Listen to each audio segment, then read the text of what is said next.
Hey, what's going on, guys? Welcome back to another Flesh and Blood stream. Tonight we're gonna recap ProQuest season as a whole, kind of my thoughts, like some closing, arguments I guess I have here for things I should have done, could have played better. And then we're gonna play the Kayo armory deck tonight. Yeah. I've heard some pretty cool things about it, so I'm pretty excited to try it. I bought one. I haven't really had a chance to open it or look at it yet. Oh, excuse me. There were some cards I could only get in it, so I did buy one. I'm not one of those people that bought more than one. I did only buy one, but so I want to try it tonight and see how it does. See if the idea is to see if the KO Armory deck can actually win an Armory. So that's the goal of what we're going for here tonight. Yo, John, Harrison, Havoc, Michael Paul, what's going on, dude? How are you guys? No one, not one for yourself and one for the shelf? No, nothing like that, man. Nothing like this. Yo, Quinn, what's up, dude? How are you, buddy? I saw you in Simon's chat earlier, man. How are you, buddy? But yeah, no, I'm pretty excited tonight. We're gonna start off by talking about ProQuest season, and then we're gonna see if the KO Armory deck can win an Armory. Plus, I haven't got to play with KO too much, so I'm kind of excited to play more KO tonight, honestly. Getting hot dogs right now, actually, in the drive-thru, dude. Let's go, John. What a legend, getting hot dogs. Dude, I'm glad you guys are here, and I'm glad we're all getting to hang out tonight. I appreciate you guys coming by and hanging out. So first up, let's talk about ProQuest season. So ProQuest season was a roller coaster of emotions for me personally. Week one, we start out at the Battle Harden in Atlanta. I 1-3 drop from the Battle Harden. For what it's worth, I played Victor at every single event I went to. Sometimes I was on Tech Plating, sometimes I was on Tunic. I kind of went back and forth. 1-3 dropped the Battle Harden the first weekend. Coming second at the ProQuest Plus on Sunday. Did not get the PTI for coming in second. Was pretty disappointed. The following weekend, I come in second at the ProQuest at Star City Games. The next day in Knoxville, which is another local one for me, I lost in top 4. So again, no invite. And then this 2 weekends ago, there was only one. And it was my local one on Sunday, and I ended up finishing 9th. I didn't even make top 8 there. That was a pretty disappointing one. To not even make top 8 was pretty sad. And then excuse me. And then this past weekend, I played at one in South Carolina on Saturday.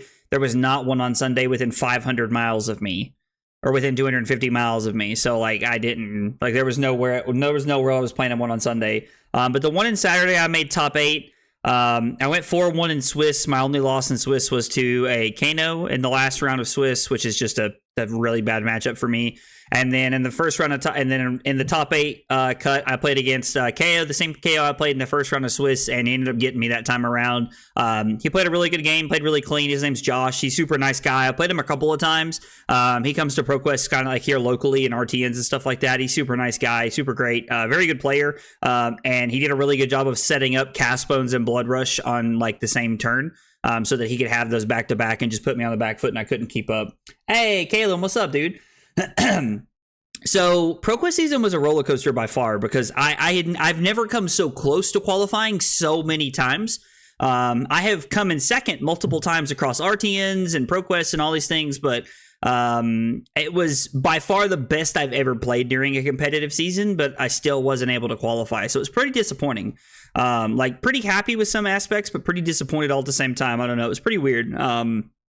Picked up some good things to learn from. I'm very glad that I played Victor the entire ProQuest season. I'm very glad that I stuck with it. I think that it was important for me to stick with the hero I'd been practicing on, and the hero I thought gave me the best chance to win. I do think that maybe me waffling between Tunic and Tech Plating might have cost me some points here or there. I don't know, but overall, I'm glad I got to go to as many as I did. I played in, if you count the Battle Harden, I played in 6 ProQuest style events throughout the season. So disappointed I didn't qualify, but it wasn't too bad. I can't help but hold my head high just a little bit. So anyway, that's ProQuest recap tonight. Since ProQuest season is over and there's no longer this like ultimate competitive grind, at least for a couple weeks for me, I'm excited to take a break off and play a little bit of variety. So I figured, what better way than to see if the KO deck can win an Armory. So tonight we're going to be testing the concept of, can the KO deck win an Armory? That is the idea of what we're going for here. Still recovering from top 8ing my first ever Fab event. A pro quest at that. It's a good win, but I get it, dude. Lefty winded. I completely understand that, man. Yeah, no, so Quinn, I actually completely agree that like that's like one of the things that like I feel like I've been lacking from as a player is like a lot of consistency. Is I haven't had that consistency of like always top 8ing, always doing well, and like always like playing well. So you know, like seeing a lot of results come from that feels pretty good to me, even if I didn't win one. Picking up a copy of the Armory deck, I think it's good to pick one up if I'm being honest, just because I think there's some good cards in there. There's the new 2 for 6. That actually has some pretty cool text. You can randomly like blow stuff up out of their arsenal, which is kind of cool. And then you also let's see, we have the chess piece, which by the way, if you guys have not played with the chess piece, it's bananas. This thing is crazy, guys. So if you have not tried the chess piece yet, this is me letting you know you should. This is just me letting you know that you should. I think we want to go second in the mirror, right? I really don't know, but I think we want to go second in the mirror. Also, I'm really curious to know if this thing just blocks 3 or if this blocks 2 and then I actually try to like gain some intellect here. This is a cool thing. I like this. I like being able to have this. And this is actually a pretty sweet piece of equipment, all things considered. No sideboarding. This must be the new card that we can't see here. So I'm going to assume this is the new card. Also, 3 copies of Savage Beatdown in the deck, which is kind of cool. Me buying this deck actually gave me a lot of cards I'm missing from the Kayo deck. So I'm actually kind of excited to see it.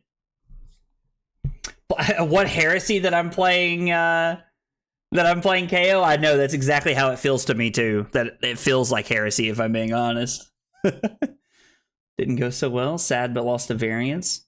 No, so I get that. I completely understand because it's like losing to variance, is losing to variance sucks, but at the same time, like I get it. Like I completely understand. Like you can only be so disappointed with that. Like I get it because you played well.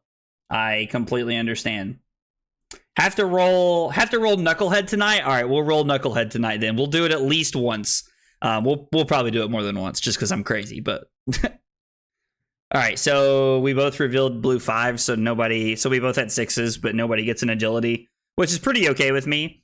I would like to block Wrecker Romp on the claw here and then discard this to make an agility if I can. That would be the ideal situation for me here. I also feel like we're at a major disadvantage in the mirror tonight just because, like, look at this. Like, they have so much more block than us. I feel like we are at a major disadvantage. I think an agility token is probably worth not taking some damage, or worth taking 2 points of damage. Like, the agility token's got to be worth 2 points. I would say that the agility token on average is worth 3 points if I had to guess, but just because the claw, but it might be worth more. I don't know. They do not have a card in their arsenal.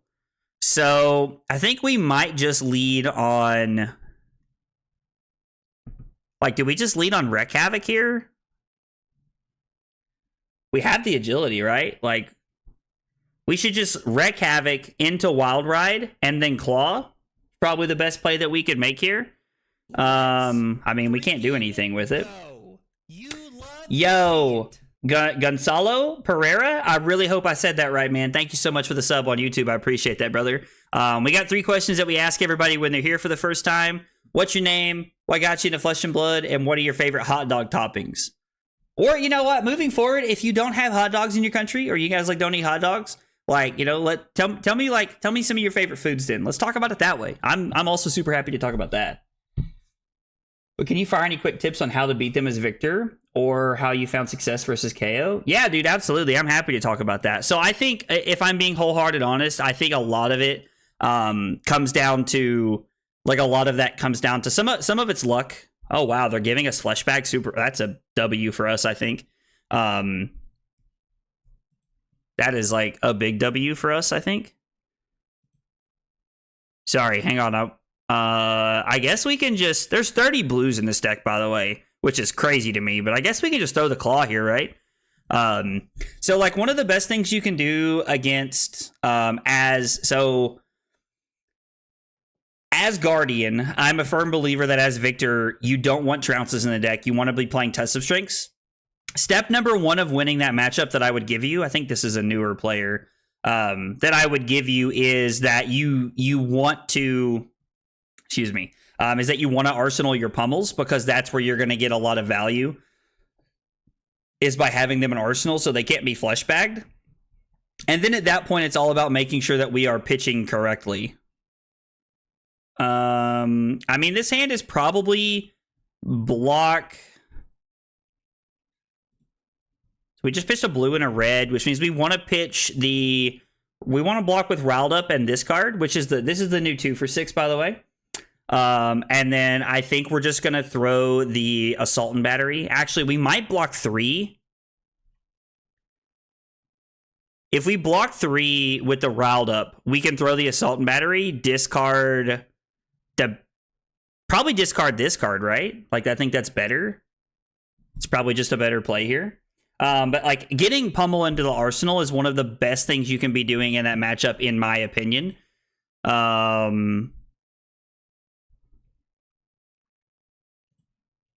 think that's one of the better things you can be doing. In Portuguese, so just fill the hot dogs as much as you can for as little money as possible. All right, man, I'm here for that too. I like that answer. Like Pokemon cards in my LGS, just try to give a try to the game, and I tried Blitz Lexi. I just hated it, but then I went to Bravo, and you're loving every minute of Bravo. Dude, let's go. All right, man. Well, dude, welcome to Flesh and Blood, man. I am happy to have you. I'm glad that you're here to hang out with us this evening, and happy to hear that you're loving every second of the game, man. That's absolutely awesome.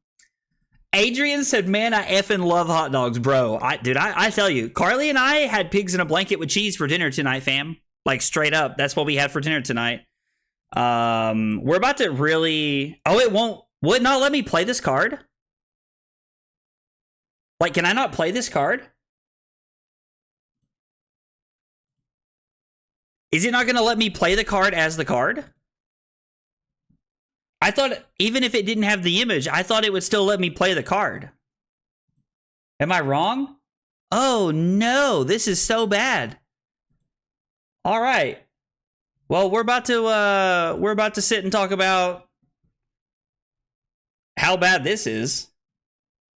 Man, Talashar's giving us the business tonight. Dude, I love Victor, man. I've been playing a lot of Victor lately, and like I gotta tell you, like I think Victor is like a really fun hero, and he provides a lot of like really cool things to be able to do here. Well, this is a big Sag. Yeah, I don't know about this one. Oh, I appreciate it. I appreciate you looking, Havoc, because this is big Sag, man. This is a big Sag right here. I've heard a couple people talk about Aura Bravo and how much fun it is. Also, hey, what's going on, Robert? How are you, buddy? So it'll let me arsenal this card. No, Strength Rules All is right here. What card is not showing up?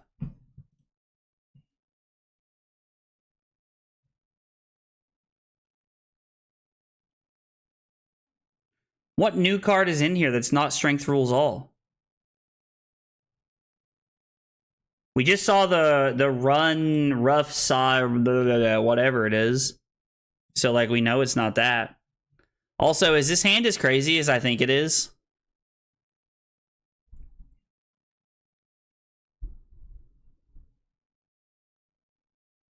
So, like, we can just keep this hand and, like, try to go ham, right? Like, we're just going to use all of our equipment here. Well, we're definitely going to block with the Sash.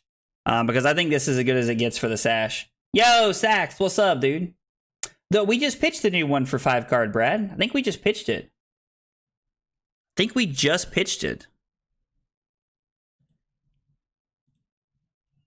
So, like, I don't think it would be that. Yeah, we're gonna block like this and see what happens here. I don't know how I feel with this. Yo, Ben, what's up, dude? We may need to look at your deck list on February. You might want to re-choose the card. So it's actually the official deck list from. It's actually the official deck list from that's on February's website.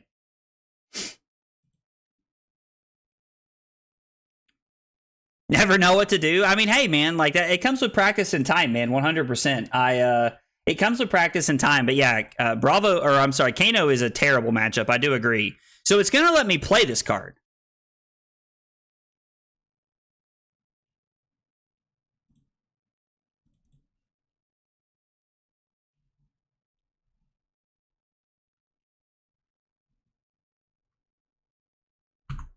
I don't know what is happening here with this card right now. That's so weird. Okay, so if we break the sash,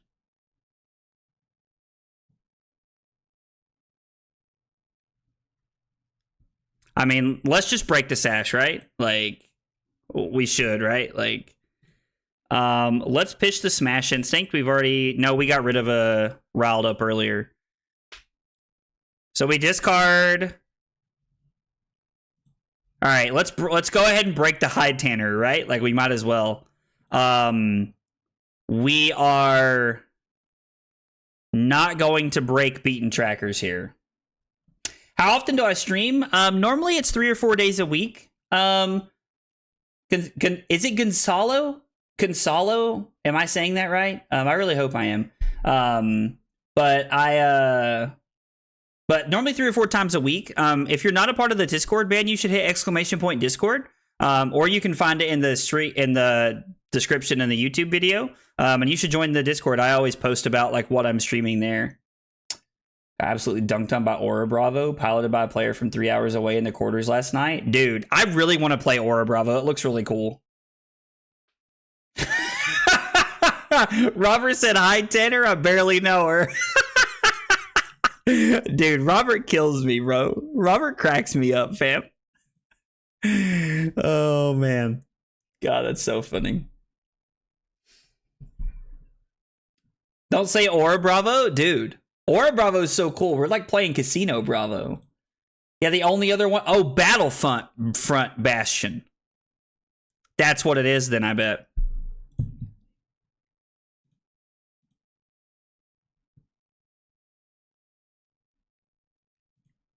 What? Okay.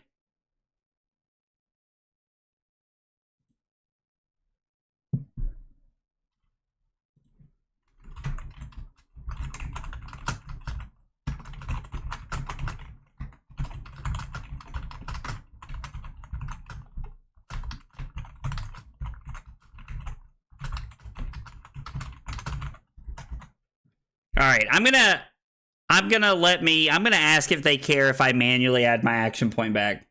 It's the Bastion. Okay, so it's confirmed from the list that it is the Bastion that we're having problems with. What we might do, this is a blue 5, right? We might.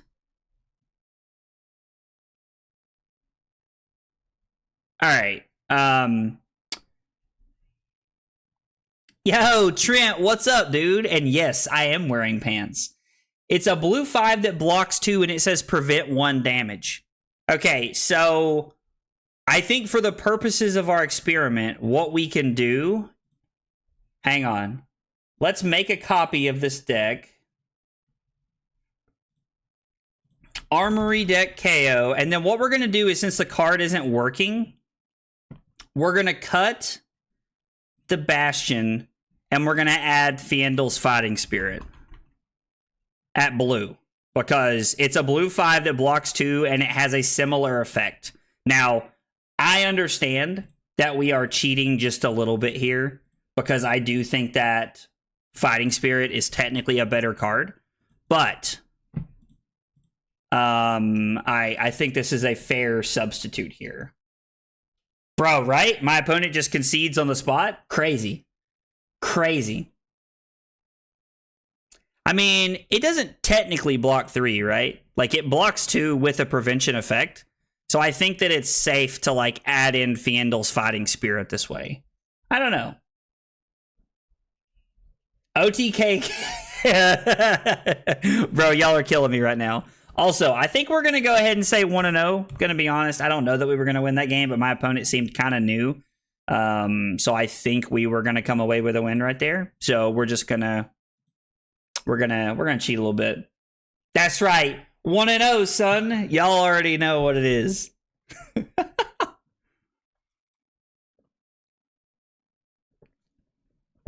Okay.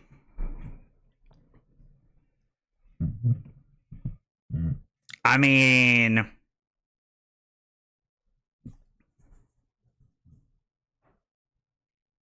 are we just like... I wish we didn't have to destroy this. That would be crazy. I love everybody's like, we take those. I mean, we're probably just gonna like throw 3 at them, right? Like we should, just to like take cards out of their hand, I think is the correct play. We'll go ahead and discard this. We'll make a might. We'll make an agility. And then we'll arsenal. We probably should have pitched the beatdown, right? But we can arsenal it here, right? Like, I think it's fine to arsenal this. I don't really like this hand. But we can go bare fangs into whatever's left, pretty much. So we can just take whatever they do here. Right? Like, don't really know. We're already 1-0. That's right. You already know how it is. I bet you like girls. What? Trent's out here. Dude, Trent's been drinking. Somebody get this man. Oh, man. Yeah, we'll just lead on the bare fangs and then do whatever's left. And if we like discard the rally the rear guard, or if we discard the, if we discard like the, like if we draw into a blue, we can also go claw into something else, which is kind of cool.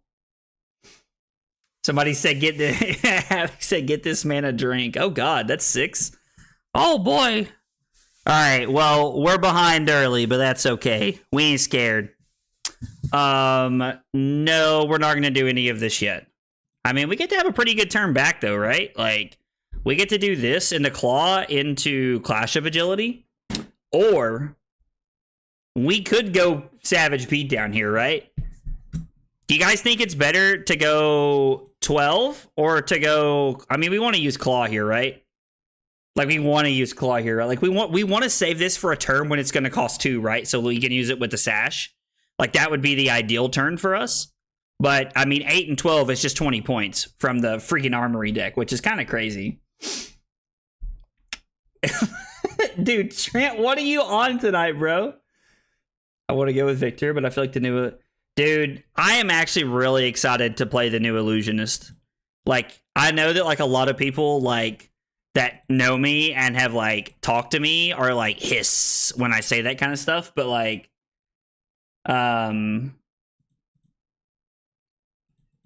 I mean, yeah, Claw, it was what we did 17 instead of 20 that turn. Like, I think that was fine. Oh God.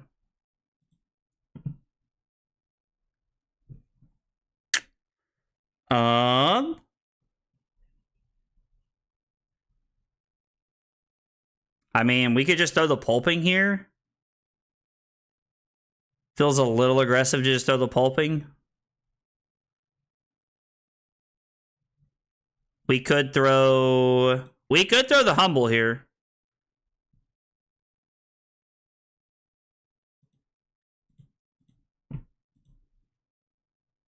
We also drew a red this time around. Man, there's 30 reds in this deck. What are we doing? What are we doing here? $70 product? No, sir. MSRP was $40, sir, and that's what I bought mine for. Thank you very much. God, please tell me y'all did not pay $70 for this. Like, I'm begging. Somebody tell me y'all did not. Can't imagine me on Illusionist. I actually really like Illusionist. OG Prism was one of the first heroes I ever played, fam. It makes most people sick to think about it, but it was one of the first heroes I ever played, actually.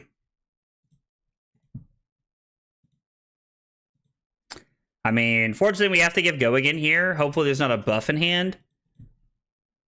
Well, this is also going to be for 5. So, I mean...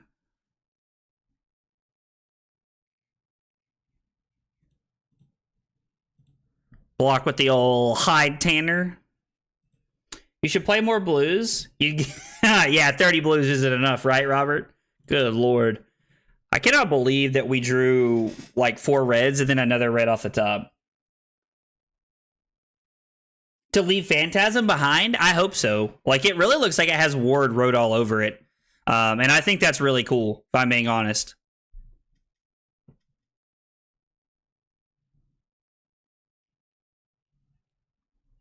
I think we can do some really dumb stuff with this hand. Hang on, let me do some maths here. Okay, so if we pitch Pound Town to play Wild Ride, all right, we crack Sash, pitch Pound Town.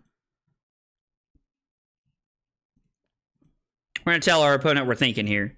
So if we crack the Sash, this costs 1. We have 2 floating. If we draw and discard a random card, we get to go Claw into Beatdown. I mean, we could also crack the Hide Tanner here. I don't hate that. Guys, I'm going to be honest, I don't hate that. Like, you're going to hit a Rad Ollie kind of sick? Whoa, what are we talking about? Prison made you super sick in the epic way? Bro. Table on Legs played the Armory deck at the Super Army in Richmond and actually won a game. Are you serious? Actually won a game? Dude, that's crazy. That's really cool. That, like, that somebody played that and actually got there. I actually really like Will, too. Like, Will, yeah, like William, right? That's his name? Like, I really like him. He's a super nice guy. I mean, we have to draw blue or keep the blue here, right? So, we crack the Sash. We're going to pitch this. All right, so we'll go ahead and crack the Hide Tanner. I mean, like, why not, right? Seems fine. No, we are not going to crack Beaten Trackers.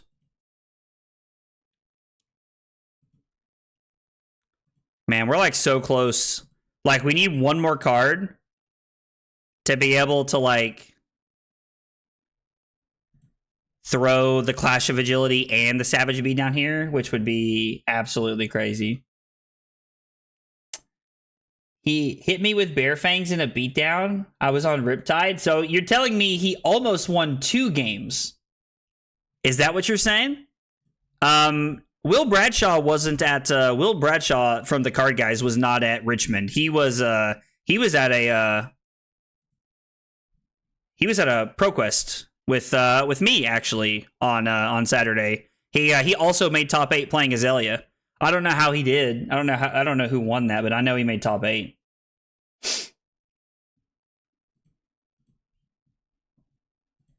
Take it on the chin. Take 7. All right, we've used a lot of equipment, but we're winning.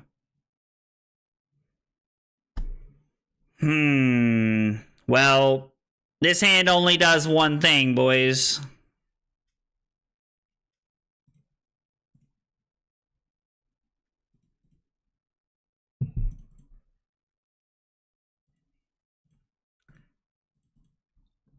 We're gonna try and give this guy the business. Oh, Cristiano? Wasn't he Sebastian's little brother? The deck honestly does not seem bad, John. I won't lie. He ended up winning the ProQuest? Is that what you're talking about? Alright, so Bear Fangs. Pitching this. Hopefully we keep the other Bear Fangs here. This is for 11. Yes, we would love to gain an action point. This is insane. This is crazy. I just want you all to know that we are doing this to some Kasai right now. We may not win this game. I don't know. But we are doing this right now to a Kasai with a $40 deck. Yeah, dude, there's a lot of really good people that play where you guys are from in Atlanta. Like, a lot of really good people. All right, we've got our opponent down to 7. No! What is this baloney? All right, I don't like this at all. So, hear me out.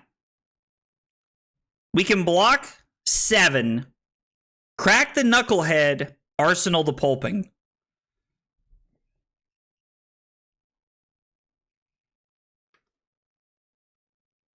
That was like, we've had some really crazy hands. I mean, what did we just throw? We threw 11 and 3 is 14 and then 8. We just threw 22 points off of 4 cards hand.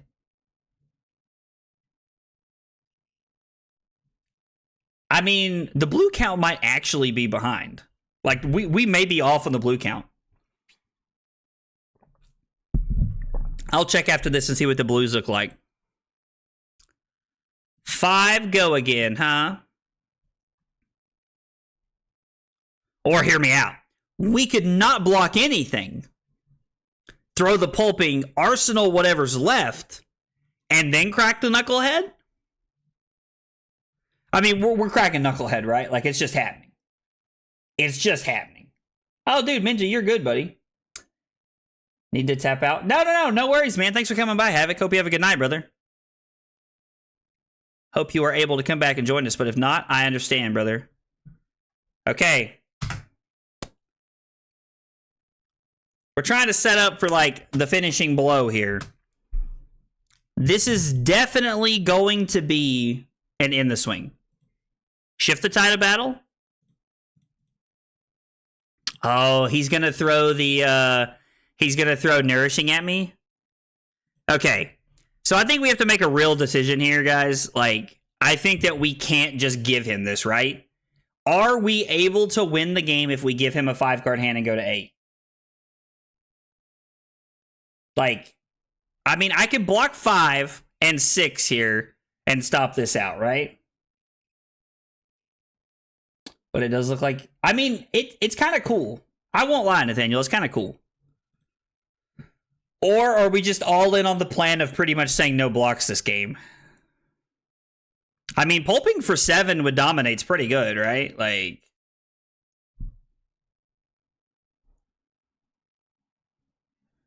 You know what? We're playing the armory deck for a reason. We're living on the edge. My man said YOLO. And then Robert made the poise decision and said we block this for sure. Robert, we definitely... we technically could have blocked it, Minjo. We could have blocked 1 here and then blocked with Rally the rear card and discarded the Wreck Havoc. And then thrown the Claw for 4. So technically we could have blocked it. And we should have. I'm not going to sit here and argue and say that we shouldn't have. But... when life gives you lemons. He also can't stop the dominate here. There's no way to stop it. All right, take 2.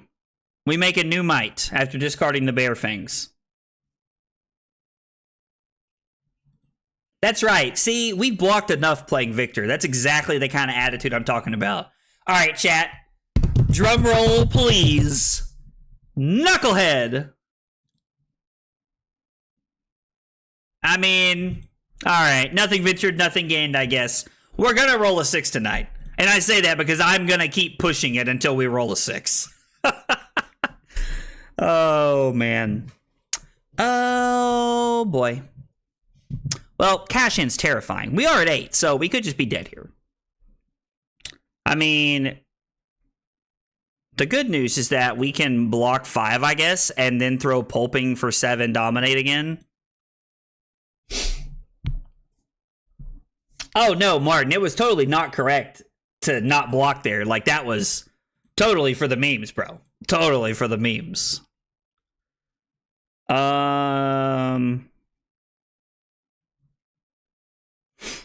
Let's say, I mean, I guess they could just have, like, 2 1-for-3s, right? Like, I guess it's like they could just have, like, some random buffs here.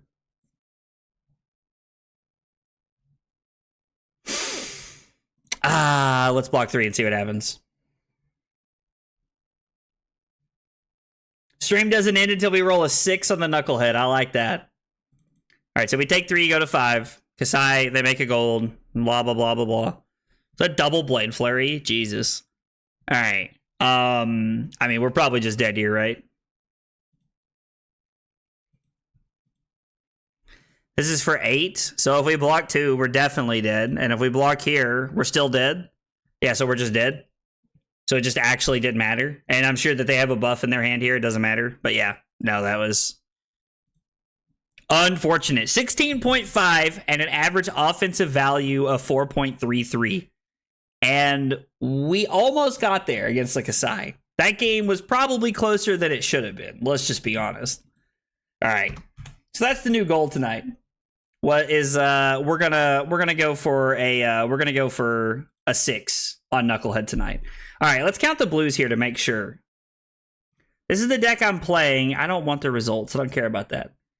Yeah, there are 30 blues, 27 reds, and 3 yellows in the deck, Robert. So there is 100% 30 blues. 3, 6, 9, 12, 15, 18, 21, 24, 27, 30. Yeah. Confirmed, there are 30 blues. Confirmed 30 blues.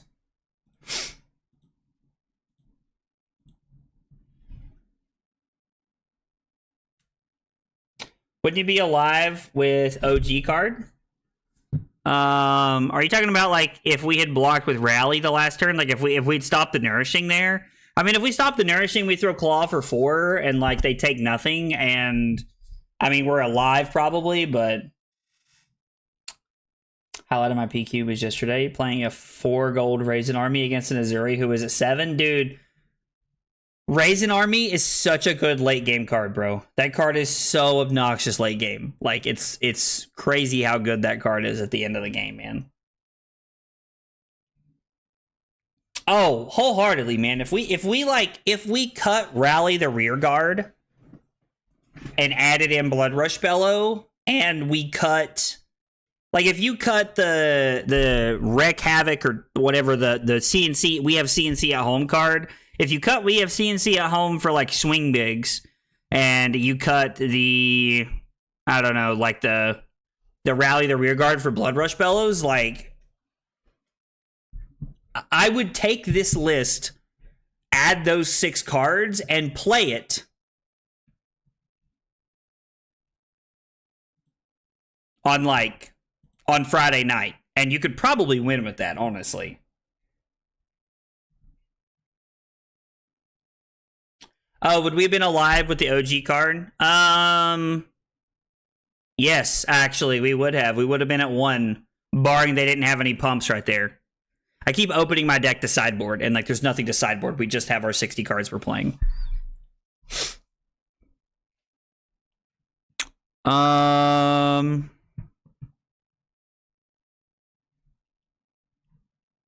Bro. Like, I don't know why people keep like leaving. I don't understand. Like, I don't know what's going on.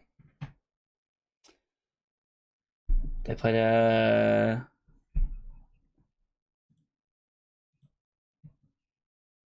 I mean, that's fine. I just, like, we were just playing, bro. Like, I don't... This is the same person.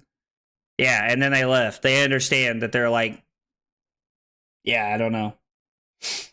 I mean, technically 2-1, but we're not counting that one. We didn't even play that game. Kept 2 blues with agility to swing sword, play race, swing all 4. Dude, that's so dumb, Brad. Like that's a crazy turn, man. That's so dumb. Playing against the armory deck when they see it, they are avoiding it. Like, and like, I don't know if they're like hardcore serious testing, then like, sure, like whatever. I get it. I understand, but I'm just trying to play the armory deck. I'm just trying to play the armory deck.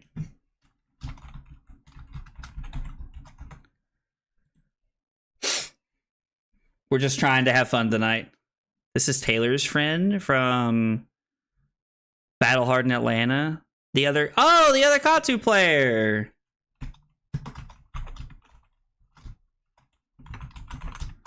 I do remember him. Yeah. He was we were talking, he played Katsu in the Battle Hardened.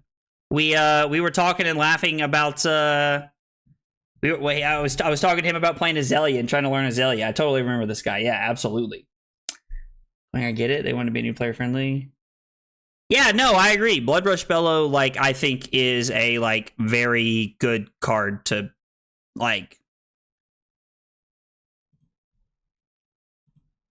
I think we're just gonna do this and pass and arsenal the pulping here. I think adding Blood Rush Bellow to this deck would have been like totally like okay. In fact, I think they should personally. You know what? We're gonna throw. Why is it not letting me attack with this? Is it really not gonna let me attack with this? Alright. And I guess we'll just pass. I don't know. Like, I really wanted to throw that at them, but like, that's really weird that it's not letting me attack with that. Command and Conquer. Ew.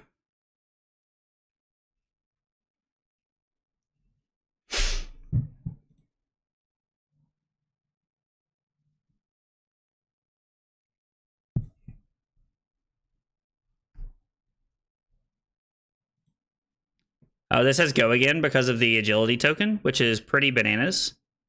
Let's block 6 like this, and then we'll activate Rally the Rear Guard. And we'll discard the Fighting Spirit. I think this is okay. We'll just block 6 like this. Protect our pulping a little bit here. If my opponent's on like a pummel, then they're on a pummel. I don't know. Like, I'm not playing around that. I don't think that's something I would ever worry about. I mean, I guess that's the thing to play around. Double Command and Conquer is not bad.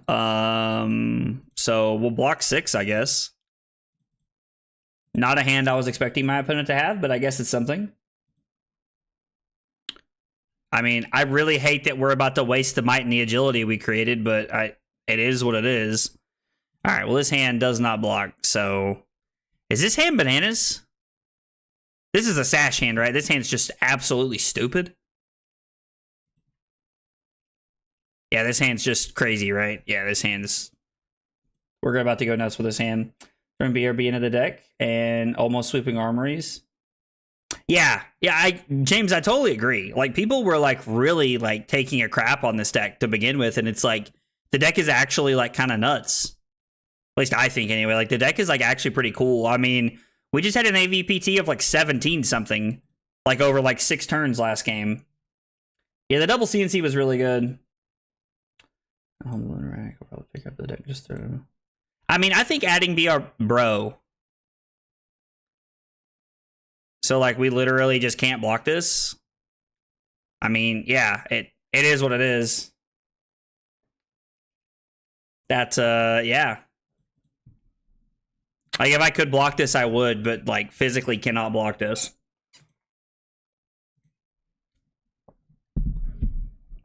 I mean, let's lead on the pulping, right? Like, oh, I'm sorry. Should be like thing number 1. We want to do this, right? We want to break the sash here because like this turn could potentially be insane. Let's yeah, let's destroy the Hide Tanner here. We'll make 3 mites. We will not destroy this.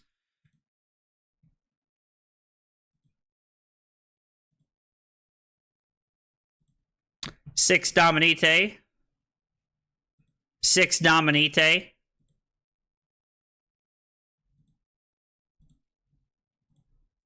And why is it not letting me attack with this card?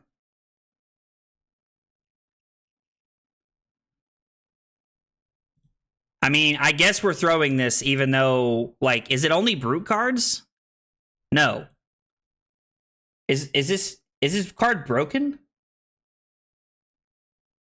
I really don't want to have to, like, change out something else here. No, Savage Test says attack action cards with 6 or more power. Cost 1 less to play. But like, it wouldn't let me do this earlier when I had 3 cards in hand. That's really dumb. Like, oh, I'm sorry. We should break, well, no, we shouldn't break Knucklehead here, I guess.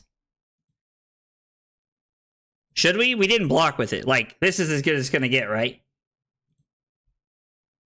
Like, we should have blocked with it, but like, still. We're rolling. Hey! We rolled a 5. That's 1 step closer. What is his hand? This hand could actually be insane, right? I mean, yeah, we're just taking 9 here. Yeah, I think it has to be a bug. Oh, let's go. Calum with a big hydrate. We got a big hydrate for Calum coming up here.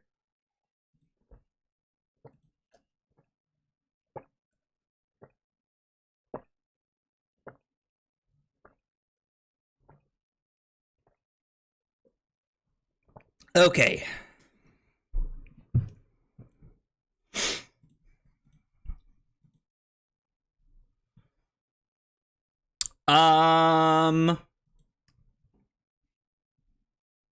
No, not yet. Let's see how they block. And I'm big sad that they've somehow managed to break Rally the rear guard. That's kind of depresso. So now we get to throw Claw, and then we get to throw, what does this say? Strength rules all. I like that. I mean, listen, I'm just saying, we're keeping up with a real KO deck here, guys. Twitch wasn't letting me comment? Oh, that's weird, Caleb. I'm sorry, buddy.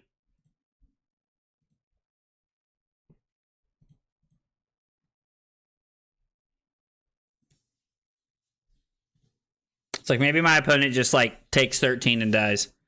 I mean, let's block 3.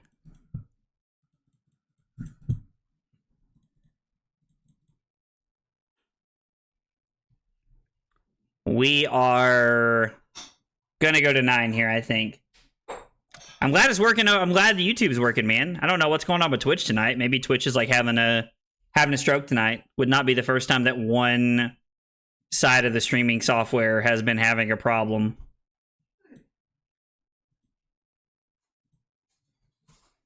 Yeah, I don't know. That's weird.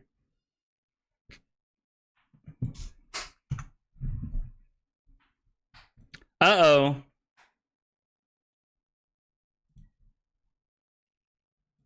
Yeah, we're going to 3. We're going to 3. You love to see it. Yo, Tito Del Sriracha. Hope I said that right. Thank you for the follow on Twitch. Appreciate you being here and hanging out with us tonight. We got 3 questions we ask everybody when they're here for the first time. What's your name? What got you into Flesh and Blood? And what are your favorite hot dog toppings? I mean, we have to lead on this to use beaten trackers, right? So we get to use beaten trackers.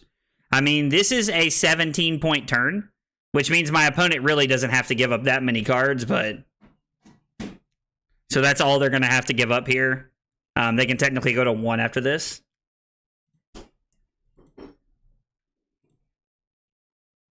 But it will turn off all their hero abilities, which means like they could lose potential go again here. Tito, buddies played Fab and like the look of Mechanologist. Ketchup, mustard, and relish. I hear relish a lot. That's something I've been very educated on recently. Relish is a common thing that people talk about. But dude, welcome to the channel. Welcome to Flesh and Blood, man. If you're relatively new, I am an avid Dash lover, so I completely understand where you're coming from there. Mechanologist is like one of the coolest classes in the game, I think.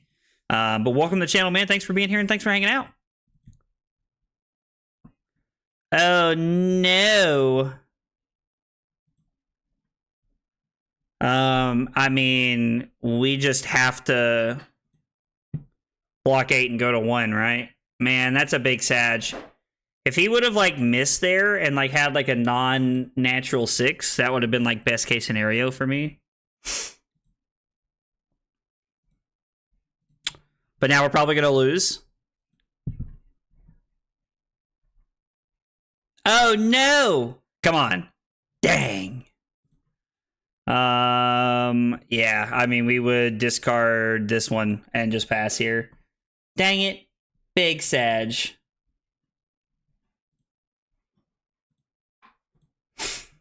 Man, I was really hoping we could get there for sure. That's,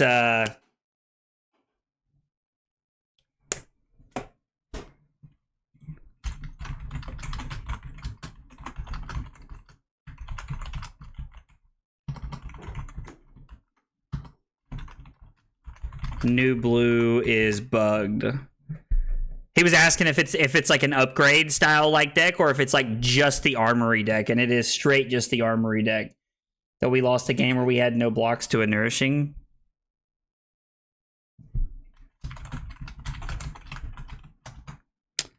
All right. So what's that make us? 1 and 2 now? Ugh. Robert just said crazy to think we lost a game where we no blocks to nourishing. I mean, Robert, bro, I don't know what you're expecting here tonight, fam. Should that not be 8 because of Humble? He discarded a Wrecker Romp, so it still technically had the 6 power to give it that. And yeah, we were just super dead there at that point in time. Playing, got right back in for her to go to LL. Dude, that's a real feels bad that you came back right in time for her to hit LL. That's a real feels bad, man. That is a real feels bad. We're going second. Okay, cool. I thought he discarded a Wrecker Romp. I don't know. I could be wrong, Riku, but I thought he discarded a Wrecker Romp. It looked like he did anyway, from what I saw.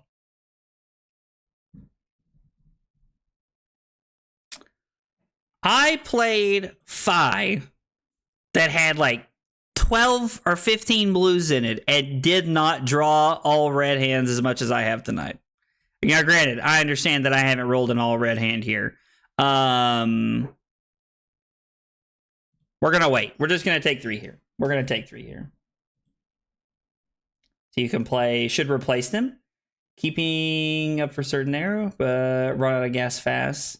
That rally being broken is actually what gauze you. And that's true. That did cost us 6 straight. That was 6 points right there. Maybe we should cut that card and like add another like blue 6 or a red 6 randomly. I don't know. Let's pitch this. Hopefully we get to keep the pulping here. We are not going to use any of our equipment here. We're going to hang on to it. We're in a good spot. There's no reason to give up anything here. Might as well just like push ahead a little bit. We get to attack for 3 more. And then, so this like, we could throw the pulping here, right? Or like we could arsenal it and set up for a better turn next turn where we can block with everything and just try to go ham, right? Like I think that's a better play. Dude, Robert's always pushing everybody to like the stream, man. I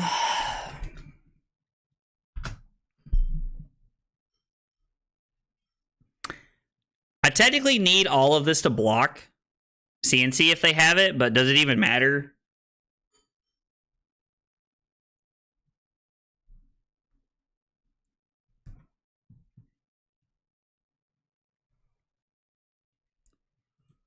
You know what? We're gonna live on the edge. Dude, we're just full sending it tonight. I just need you guys to know that that is like where my heart is at right now. Like we're playing this deck and like we are just full like jumping out there. Yeah, the precon's really not that bad. Yeah, we definitely lost some points that last game not being able to play the rally. Not being able to play the rally was like very bad for us.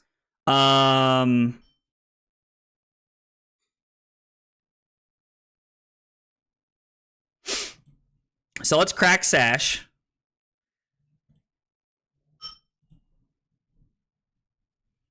Should we discard this?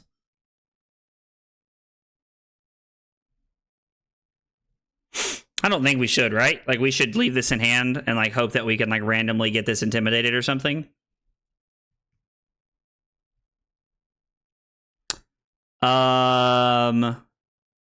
So let's crack Hide Tanner. There is no reason to crack this yet. There is no reason to crack the beaten trackers here. All right, we'll see what they take. I am kind of curious to see what the flesh bag gets them here. It gets them an assault and battery.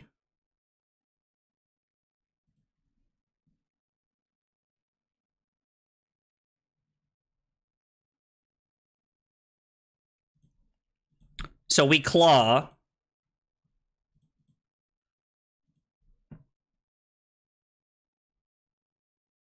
I mean, we throw the bear fangs, right?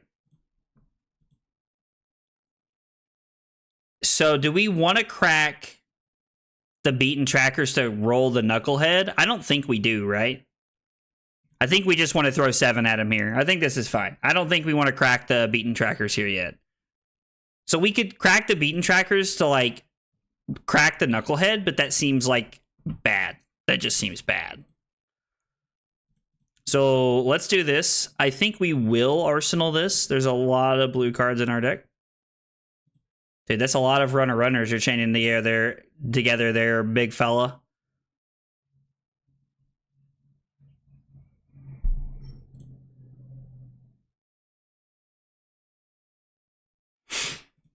So we're going to take 4, go to 24.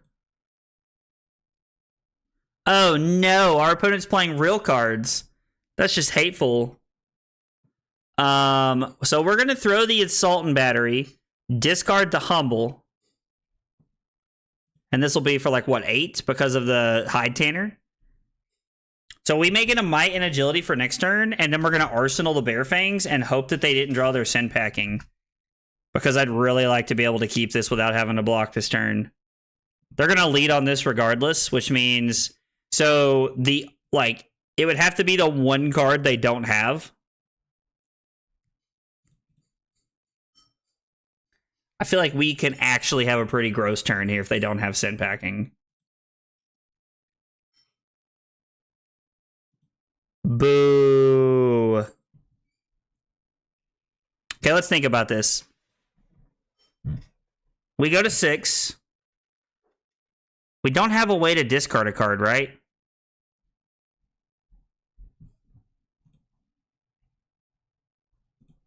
We have to block like this so we can get the Bear Fangs back, I think. I think this is the only way that we like truly get to like get through what we want here. We'll see what we draw and discard into. So we have the Wreck Havoc. So we don't want to crack the Beaten Trackers here. No, we don't want to, because this is 9. We create a new Might. We get to throw the Claw with Go Again, and then we get to crack Knucklehead here, which is, like, kind of insane. Now, we are at 12. Like, that is a problem.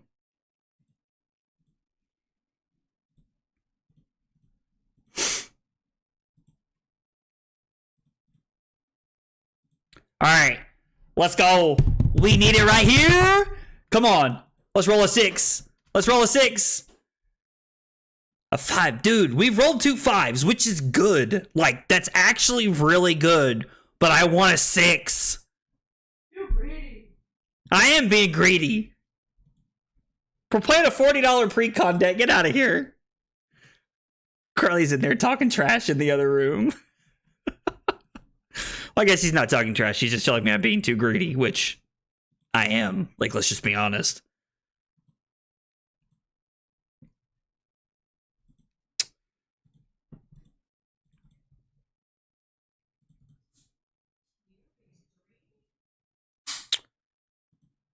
I mean, we're just never going to play around the Reckless Swing, right? We're just going to go to 1. Oh, library at home? I like that. I like that.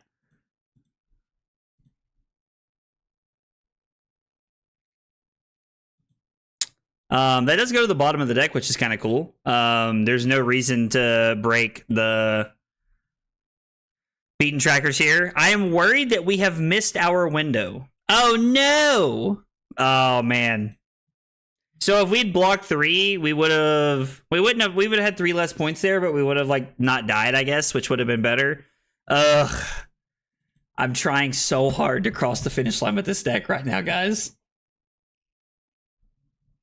Yeah, honestly, the fact that like we're playing a literal $40 deck and we're managing to stay in the game for like make the games as close as we are, we don't have some of the best equipment pieces in the game. Like, we're literally not playing Scabs and we're not playing Flush Bag, which like I feel like is kind of it's like kind of like what we're looking to do. We probably get about to get fatigued here if they know what's going on here. I would imagine we're about to get fatigued here. I think we need to make Savage Beat Down work.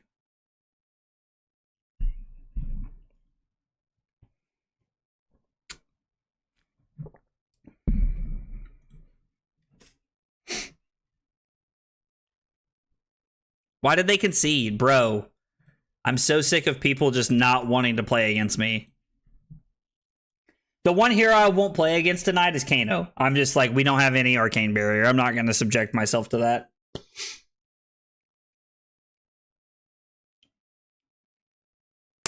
People are just leaving like crazy, dude. Like, it's kind of wild. And yet, Chips, I think a lot of people bought the deck. Like, I bought it because I want to have the chess piece. and I want the chess piece. I want the blue 1 for 5. And also, I did not have a playset of Savage Beatdown, so like having a playset of that is cool. There's actually quite a few cards in here that I did not own for the Kayo deck that are like random commons. So the $40 that I spent to buy one of these is like actually like pretty sweet. Like I don't think I own like Wild Rides. Like I don't think there's so many of these cards I did not open. Oh, while I'm thinking about it, we should change the we should just change the rallies out. What's a good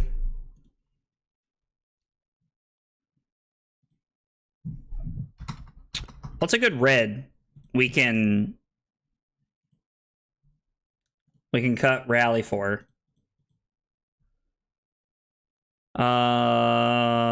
Let's look at red. I mean, there's a lot of good cards that come to mind off the top of my head that we could add in. I don't know that any of them are like... What about Clash of Might?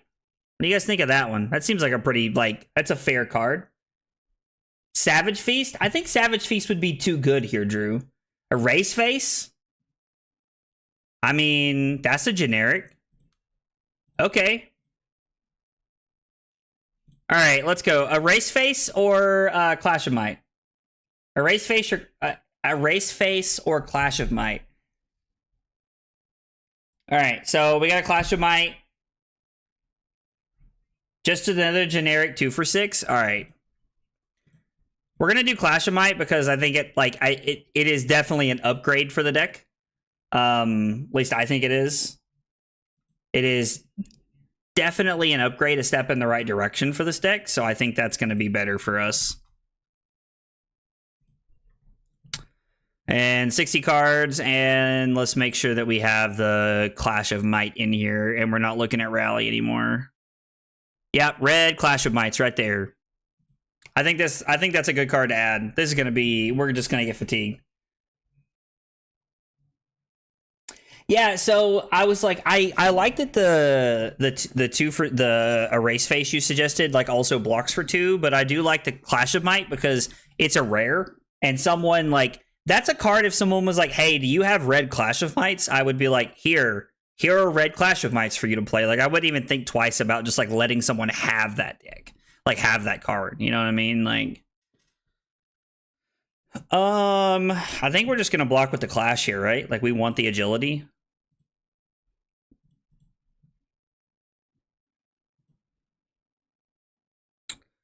I mean, it's 1 card or 2 cards here, right? They give, I mean, that's fine. That's life. I can live with that. I'm more concerned about, like, running out of cards here.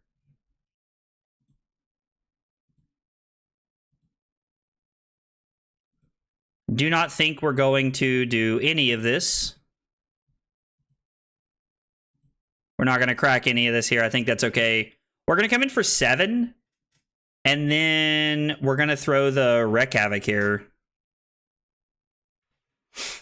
And hope they have a defense reaction here. Hope we can get them with a, like, I don't know. Well, we're not really going to get them, but, you know, it'd be cool. Yo, Electrum, what's up, dude? How are you? Get a Spreading Plague against me for 4 Blood Rots? I mean, that's something that can happen, man. That is a real thing that can happen, Brad. Like, that's like one of the scarier cards they play in their deck, in my opinion. This card is like, actually, we have Command and Conquer at home, and I love that about this card.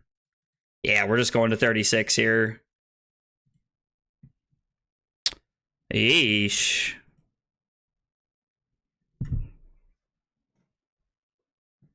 It's probably one of the best pulping turns we've seen.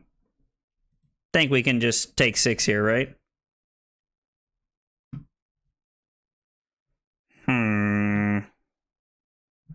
I don't think we want to block with anything. I don't think there's a reason to really block with anything here yet.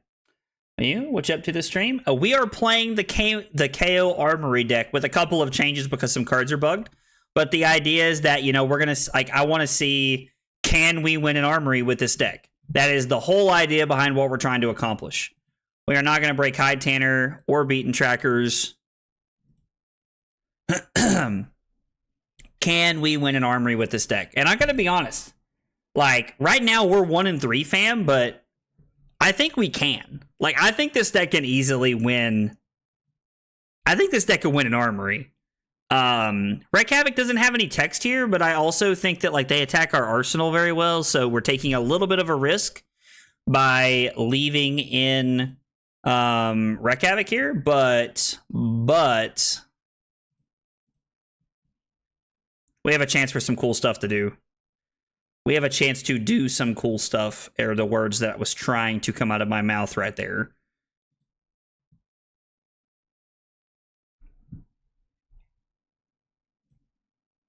Let's take 4.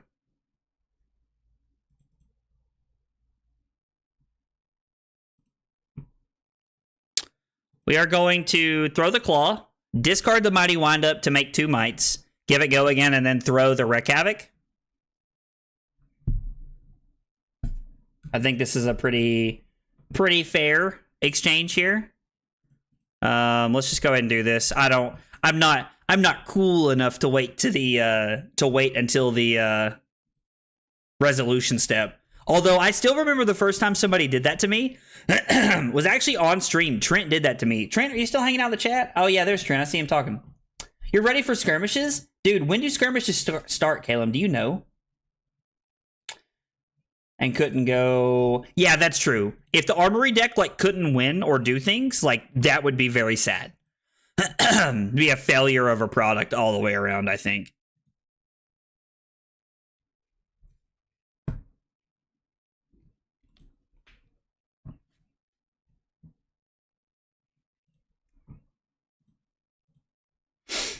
I kind of like blocking 4 here. I don't think it's bad. July? Be right after Nationals. God, excuse me.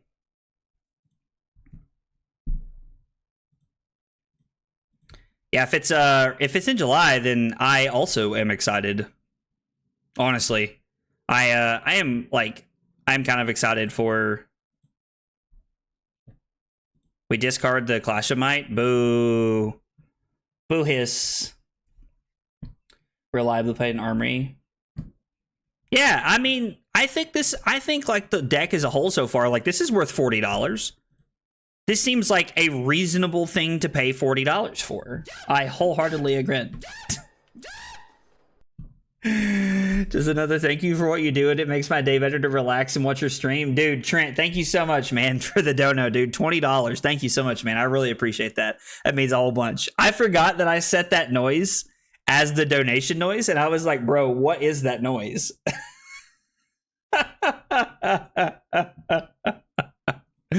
Oh, but dude, thank you so much. That means a whole bunch. I really appreciate that.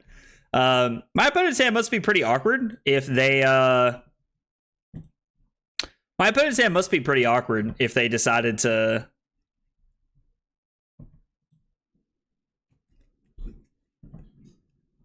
Dude, this hand's awesome, right? If they decided to like use Tunic and a yellow to play unmovable, it must be pretty awkward.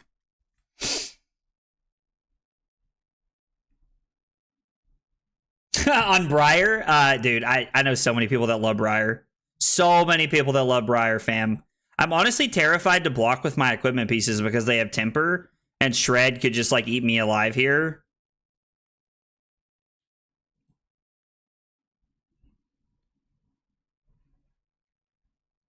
I think we're gonna take 4. We're gonna make 2 mites, and then we're gonna throw Savage Beatdown for 15, which is actually crazy.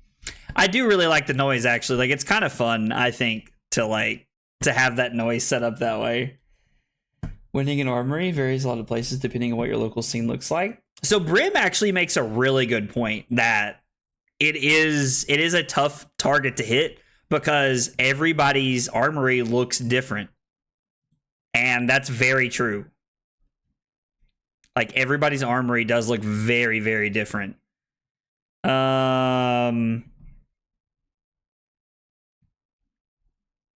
I mean, Pulping's probably just the best card, right? This definitely takes like our whole hand out the window, which is like pretty sad.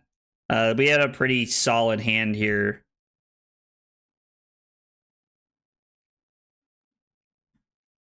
Pulping is probably just the best one, but I don't know. Like, I guess it depends on if we're going to play it next turn.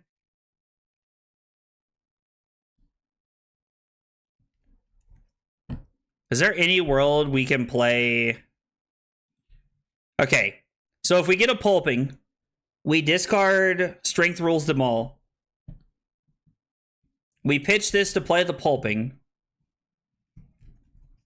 for 8, dominate. We have to keep these, which means we can't discard anything. So there's no way to play the beatdown, which means we need to get something that we can ensure is going to be able to keep it next turn.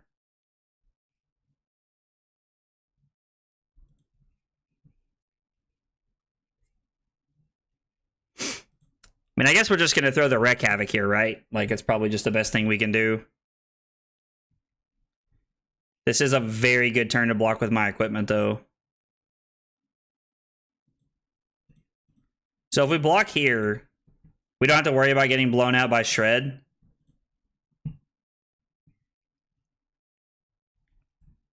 How they act will tell us if this is a D-React or not. We're going to come in with Wreck Havoc for 8. And then we're going to discard the Mighty Windup. And then Arsenal the Beatdown here is the plan.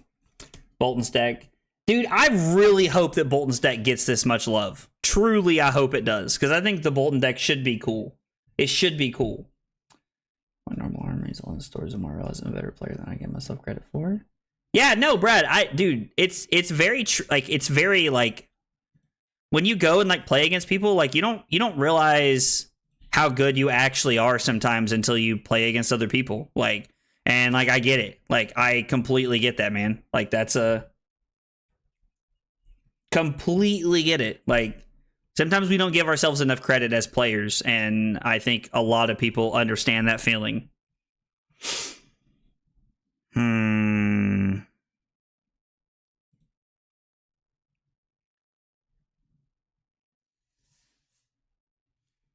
So if we take 4 and go to 18 here, it's very possible that my opponent just takes one of my reds, which gives me the ability to make a might and an agility, and then swing this for 14, which is actually insane, right?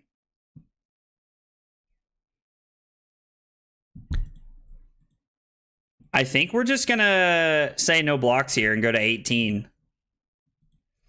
This is the precon, Wally. So we've taken the precon here, and we have cut. We've changed a couple of cards here. We're playing Red Clash of Might over Red Rally the Rearguard because there is something broken with Red Rally the Rearguard right now. And then we are also on Blue Fiendl's Fighting Spirit over the new Blue Bastion, Battlefront Bastion or whatever, because it's also bugged and we can't play it. So those are all things that we've kind of subbed out for the time being. Make an agility, make a might, come in for 14. And then we're not going to do this. And then next turn, we're probably going to look to like use Sash to like just try and go ham here. All right, we've caught up a little bit. Oh, this is not a Sash hand. This hand...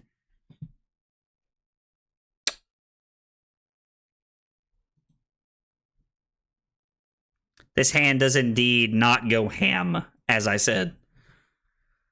Oh, man.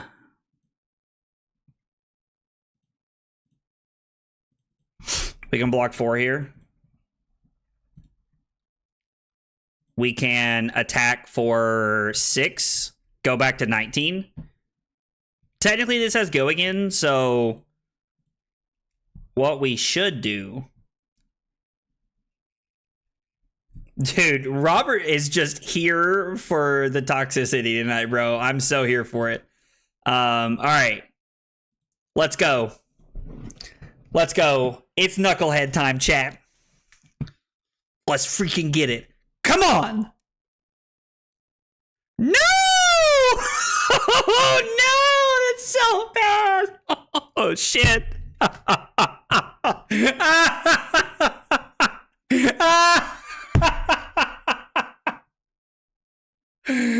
Oh no, that's so bad.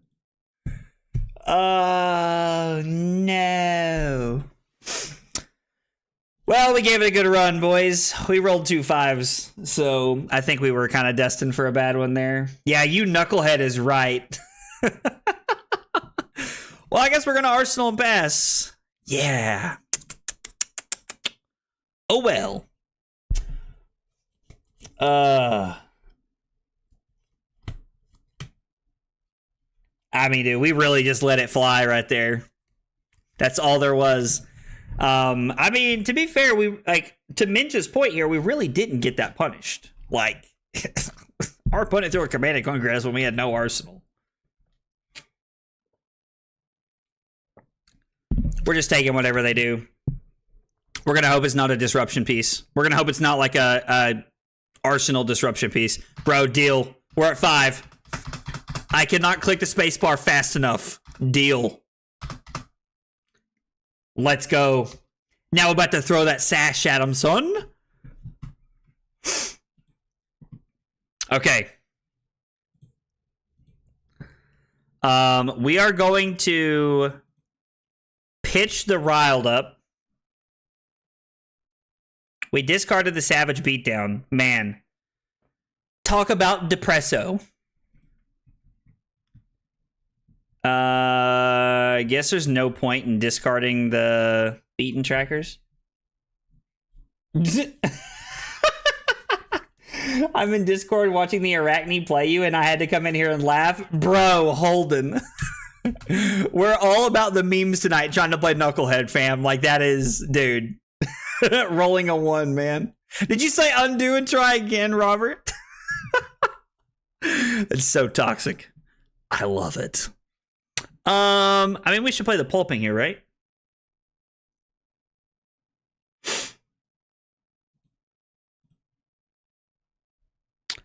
So this is where we will destroy the beaten trackers, just in case they do have a D-React in their arsenal here. I mean, yeah, obviously I had it wrong here. The only real Talishar play was to just undo and try again here. Like, forehead me, right? Dude. All right, claw for 3 go again, and then we're going to throw the humble at him. I mean, let's see, what was this? 6, 12, 15, 21? Not bad. I mean, claw humble is really not bad. It's truly not. Considering how the game has gone, like, this has not been that bad. I mean, don't get me wrong, this is awful. But we're rolling with it. We're rolling with it. Oh man. So guys, I gotta be honest. I love grinding for, like, you know, PQ season, and like I love testing and, like, you know, getting better as a player and like really pushing myself, but like it is so nice to take a break from like playing Victor and like trying to sweat to death. I mean, yeah, let's go to 4 here. He was a bit humbled by that play. Absolutely. I love that joke, by the way. That was a Carly joke right there if I've ever seen one.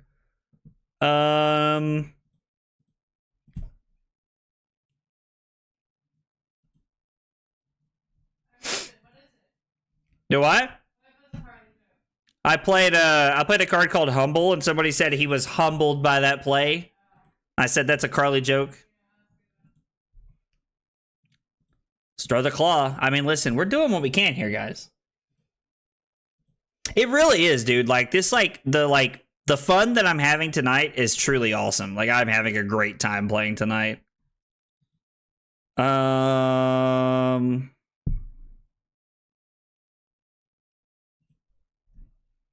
I mean, they keep throwing these like 0-for-4s at us that are eventually just gonna like get us here. Why pitch run card if you... Oh, I guess I could have played it after. I was thinking about keeping it in my deck, but I could have played it after, right?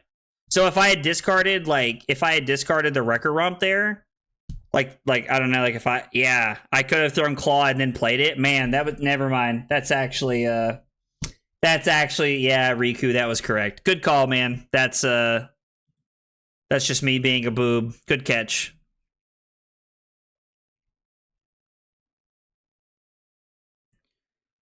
So let's block 3. Take 1, go to 3. We'll throw Humble at him and Arsenal the beatdown.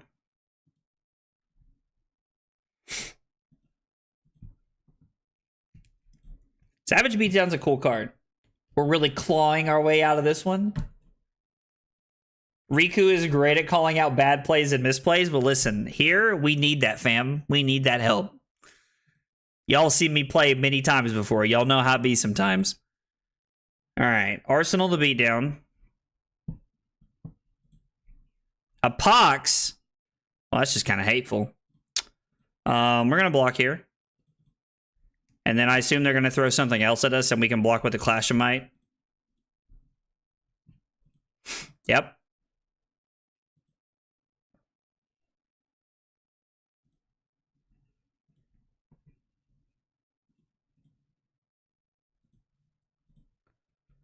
We make a Might that we're not going to get to use. Big Sag. I mean, we could throw 4 here, right? No, I don't think there's any world it's correct to throw 4. Although we're really just dead at this point. It's just formalities. And then they have a Cut to the Chase in their hand, which means we're going to block 6 and die. So we block 6. They play Cut to the Chase, Flick Knives. The Spiders bite at us. Yep. I mean, I knew we were dead, but like, I mean, I guess then, like, so it's kind of like playing around Pummel at that point. If you play around the Pummel, like, you just never can get there, right? I totally don't call out things on their stream. I was like, dude, Robert sounds a little salty there, Riku. Oh, dude. Okay. We're 1-4. Man, we're not closing out games, but guys, I gotta tell you, the deck feels good. Like, for what you're paying for, the deck actually feels pretty sweet here. Won't lie. Robert said there's a reason I know this. Bought myself a nice shiny looking fab card over the weekend, but I'd like to at least give the courtesy of asking, what's your favorite? Oh, my favorite piece of cardboard. Like, that's a good question. Let's see. Last time we played Dash, they just left. My favorite piece of cardboard. My favorite piece of cardboard.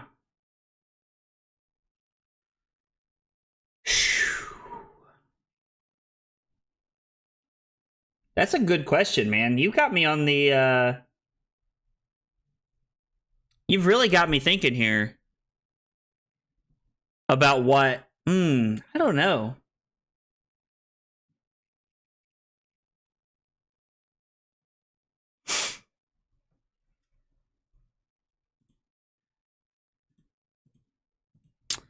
Man, my favorite, so right now I'm collecting foil Command and Conquers, so those are near the top of the list if I'm being honest. But I don't know, that's a really tough question, man. Please tell me what you picked up. I really want to know what you picked up, Electrum. Please tell me about it.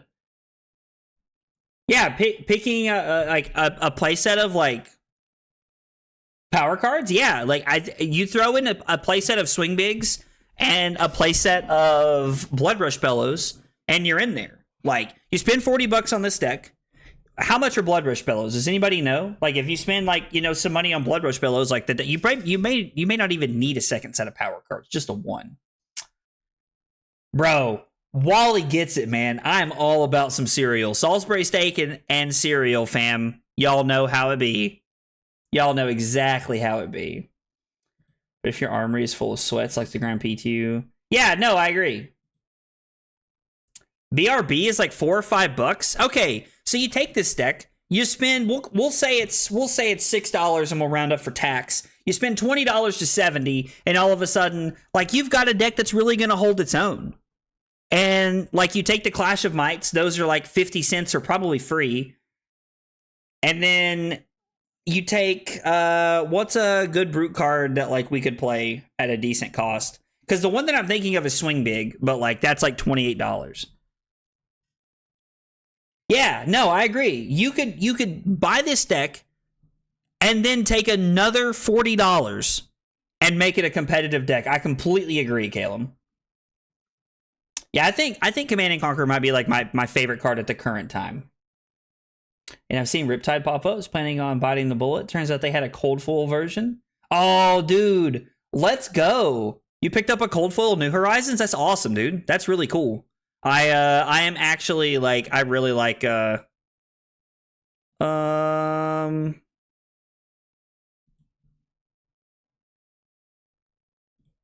New Horizons is really cool. I bought a rainbow foil version for about $50 a little bit like a little while ago.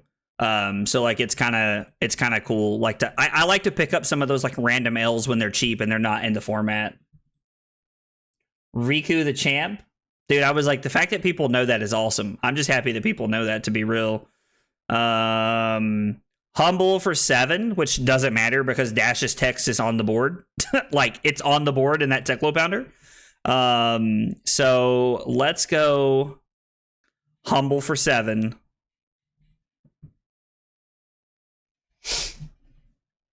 Dude, Shock Charmers. Shock Charmers is awesome. I love that card. It's like my favorite card that no one plays anymore. But why would anybody play it? My set of Command and Conquer just gotta sit out the door waiting for them down. Dude, that's awesome. Electrum, I'm so happy to hear that, man. That's really cool. Like, it's really cool that like you've like got to pick up cards that you like to play and like cards that are on the way. And it's exciting you get to pick up Command and Conquers because they're staples in like every deck in the game plays them, man. Like it's just every deck plays I think we want Arsenal to beat down. Every deck plays Command and Conquer. I only need one more foil. I need one more foil Command and Conquer, and I need one more foil E-Strike, and I'll have a foil playset.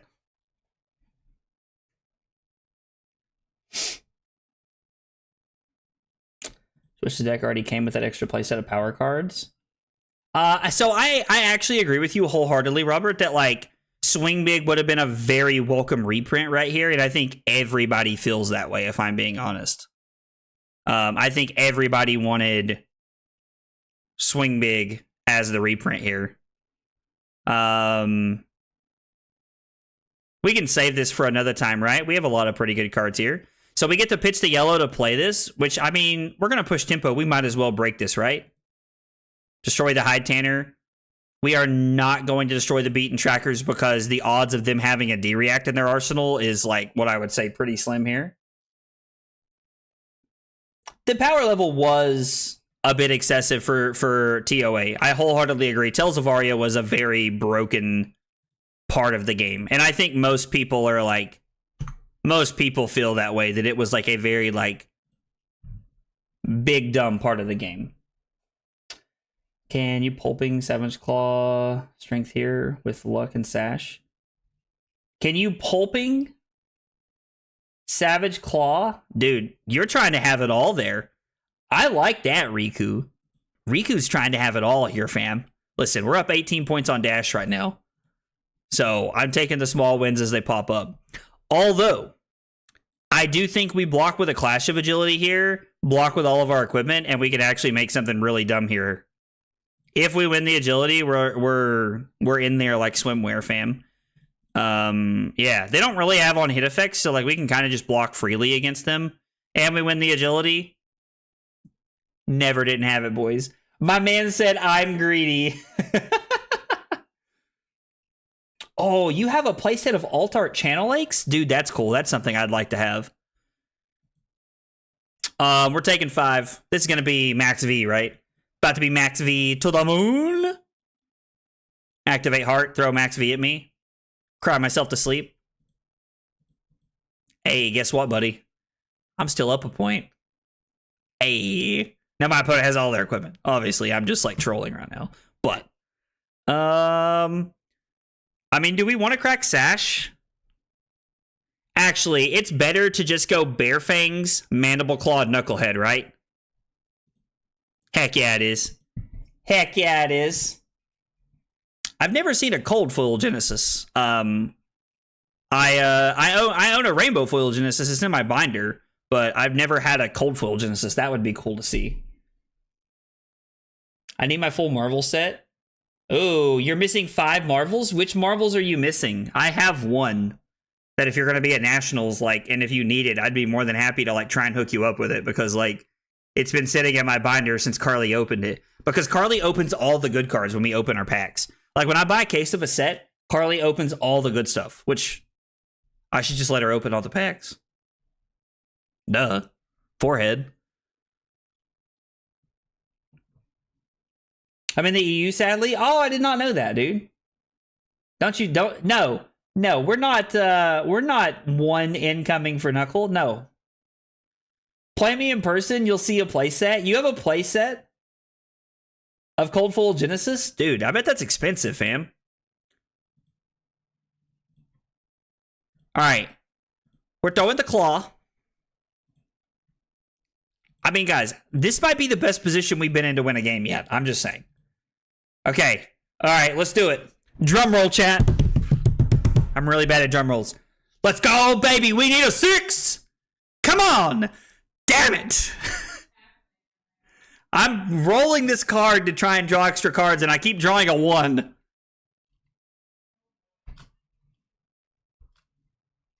Anyway. Yeah. I feel like this would be a great time for Trent to say, other than that, how was the play, Mrs. Lincoln? Because that hand, like, it's like we were in such a good spot. Undo. I'm not going to undo. We're not going to do that to our opponent. That's just cruel. All right. This is for 4. Can we get out of this hand by blocking with 1 card and using the sash here? I think the answer to that is yes. Now, the high octane may have a problem with that, but we're at 10. So, like, we're going to have to block with 2 cards, right? Which is very sag for us. Big sag. Bro.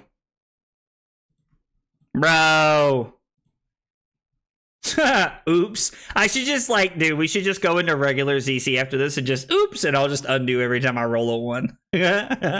That's so toxic. It's so toxic. All right, well, we go to 2.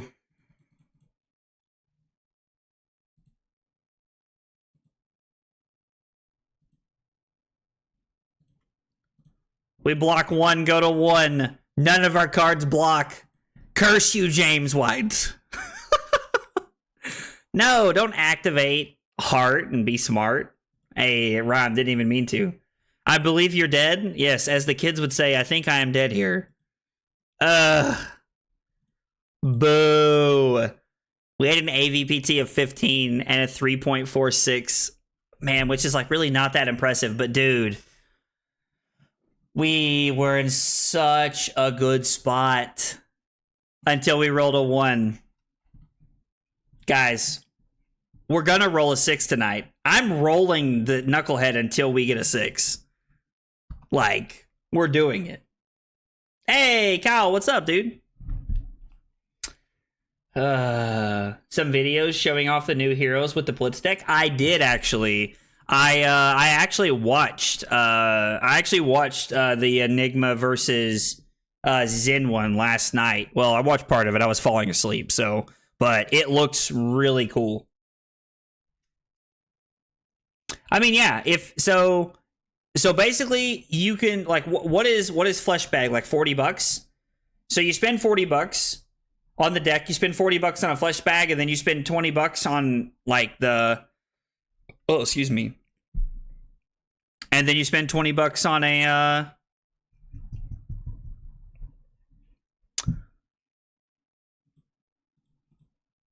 spend $20 on a set of blood rushes and you're good.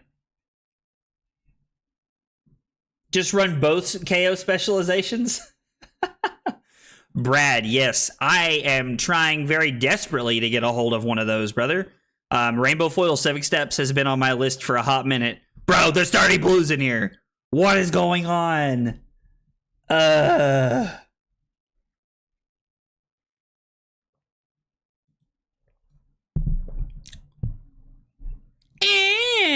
Commanding performance. I'm so cool. Joke's on you. How about that? This is totally wrong in every facet.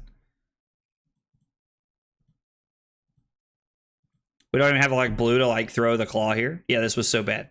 We're just gonna Arsenal. Honestly, what we should have done was probably give Knucklehead and then like use it.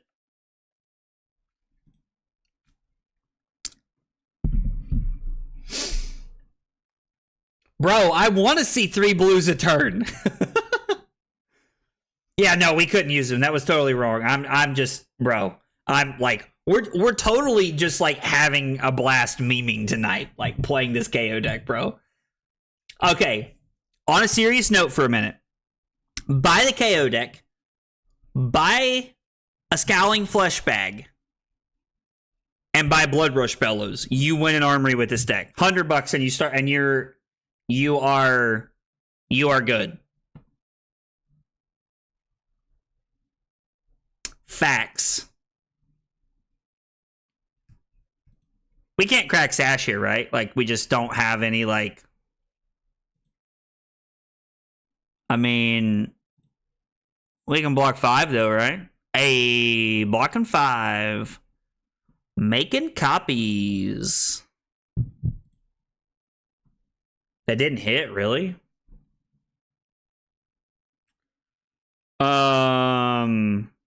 Okay.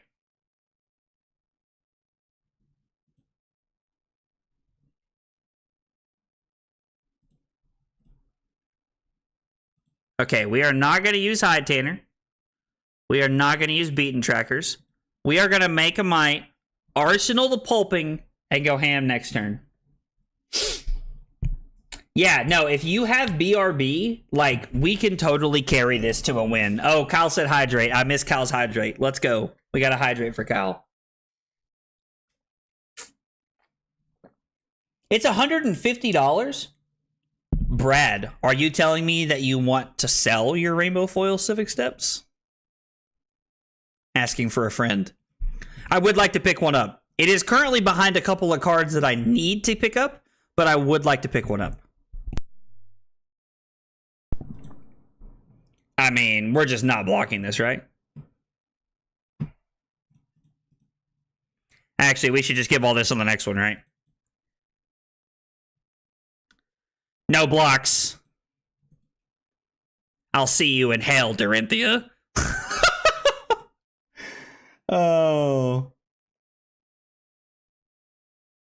Yeah, I would definitely be interested for sure, man. Absolutely. I mean, we're doing it. Like, I mean, we're here. We're memeing. Like, it's all in the hips. Yeah. Discard this. No, I'm sorry. Hang on, opponent. I'm sorry. I apologize, opponent. We're cracking Sash. Now we're going ham. Discard a Reincarnate? Oh, you love to see it. You love to see it. We're not going to do this yet. No world they're running D-Reacts here, right? He said, hit me up if you can't work something out with me. He's trying to get it.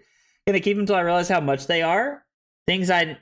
Yeah, no, I get it. Like, there are things that... there are things you need for decks, wholeheartedly. I understand. There's nothing wrong with that. I actually think that is a very smart decision on your part. That's right. You do love to see it. Kyle, how was work today, man? How much are non-foil Civic Steps? I bought mine when they were like $12.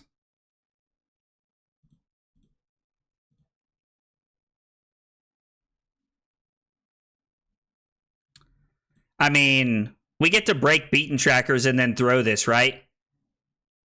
Because technically, this works, right? I'm pretty sure that works the way we want it to. Yes. Think this works. 9:30, 7:15. Ooh, you will tomorrow?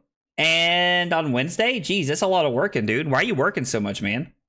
It's like, I mean, it's like, what, 10-hour days? It's like what you're used to, though, I think, right? What was the requirement for getting the kit? That's a genuine question. I mean, what? So this was for 7, might from last turn, 3, and 7. So 17 and 6 is 23. We just put together a 23-point turn. We can block with the Clash of Agility.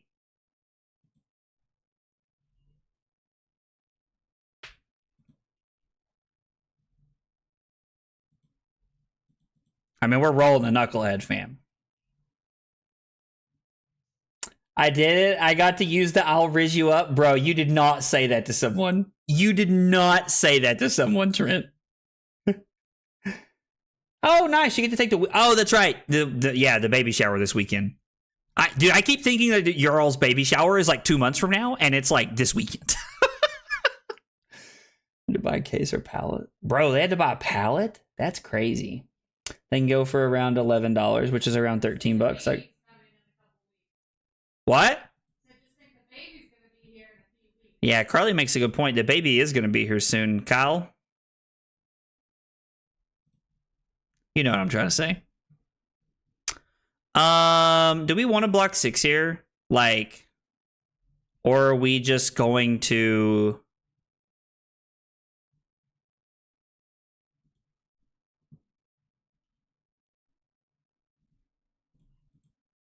So we're going to block 6.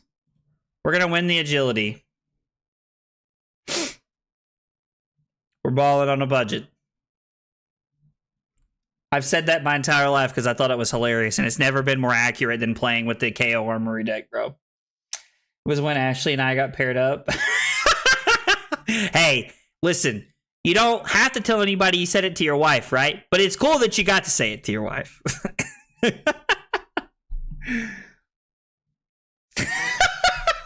Trenton said, we know what you did 9 months ago. Bro. I mean, I wasn't going to say shoot you. It's exciting that you're bringing child into the world and, I don't know, all that stuff. I mean, it terrifies the shit out of me, but, you know, I'm happy for you. Don't get me wrong. My kid is due in less than a month. Bro, I bet it is mind-boggling. You are going to be a parent, fam. That's, like, dude, just crazy to think about. That's crazy to think about. Yeah, I would like to have a rainbow foil Civic Steps, honestly. Like, it's like one of those really cool things. Although, I won't lie, there is a part of me that is truly about to go upstairs and, like, try to see if I can get an X-Acto knife and take the gold off of it and put it on my Civic Steps, off my Coat of Frost. Okay. We're due. We're due right here. This is it. Come on. Let's go. All right, it's not a 1, I guess. Was pretty underwhelming, though. I think we all have to admit that was pretty underwhelming.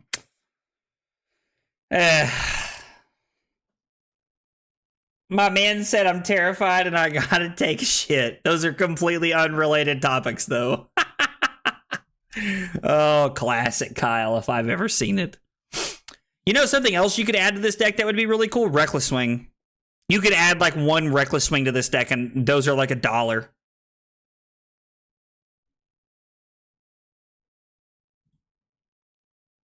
Bro's gonna have to start wearing cargo shorts, grow a mustache, and drive a minivan. Bro, I do all of that except drive a minivan. Like, I don't know how I feel about that. Yeah. No, they're at 11. Oh, they play Glistening Stillblade? Well, I missed that. That's not good for us. I mean, if you don't have 20 blade, it doesn't matter.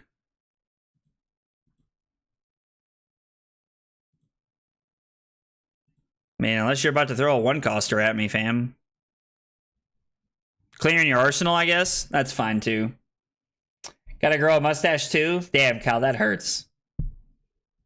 That's cold. I'm not saying you're wrong, but that's cold.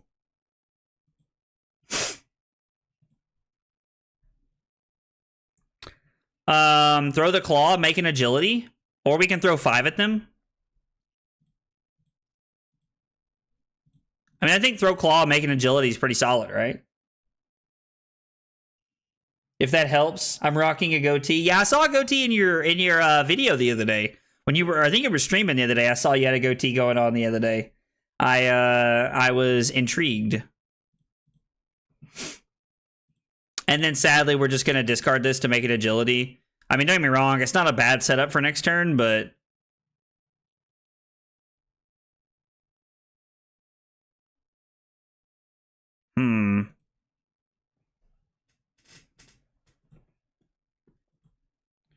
3, 6, 8, 10. It is sadly just one short if we block here.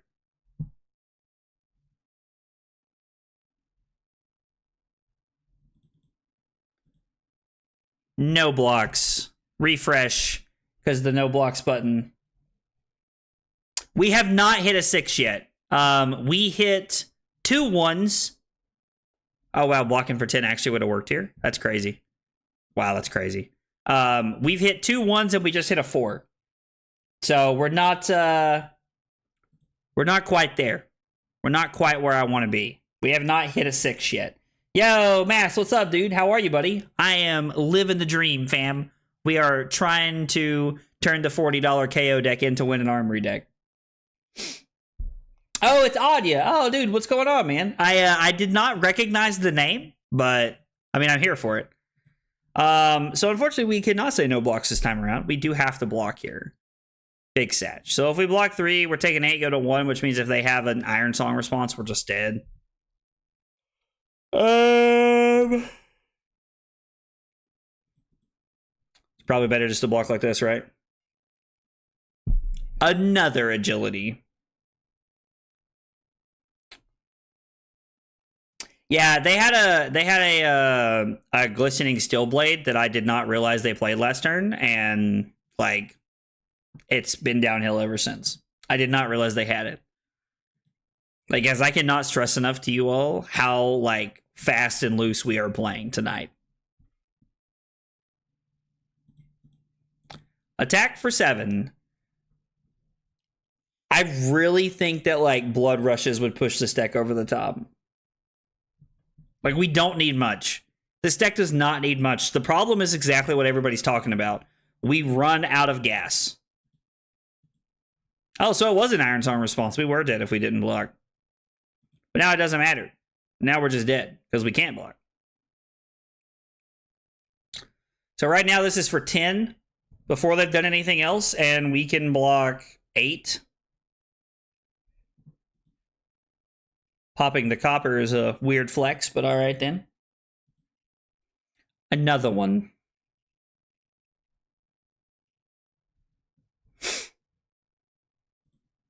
I don't know what my opponent is thinking about, but we're going to concede because we're dead. All right. 1 and 6.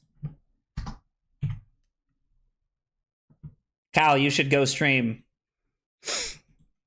You should go stream, dude. You've been having great success streaming. Fast and Loose is my favorite Nickelback album. Is that actually a Nickelback album name? I think you need to have a shirt on to stream, yeah, even if it's a tank top.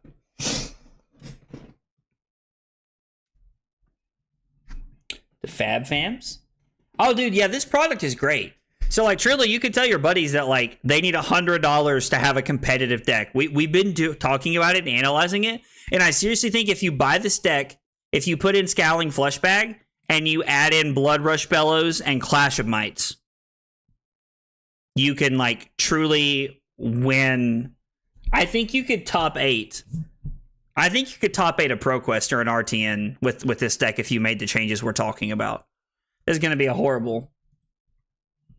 Yeah, what else would you stream, man? You're not going to stream Clash of Clans?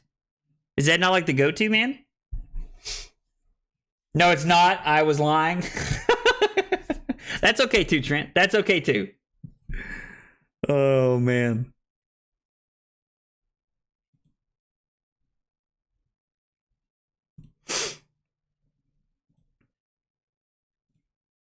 Yeah, let's make a might and an agility. Bark, bark, bark, bark, bark, bark, bark, bark, bark, bark, bark, bark, bark.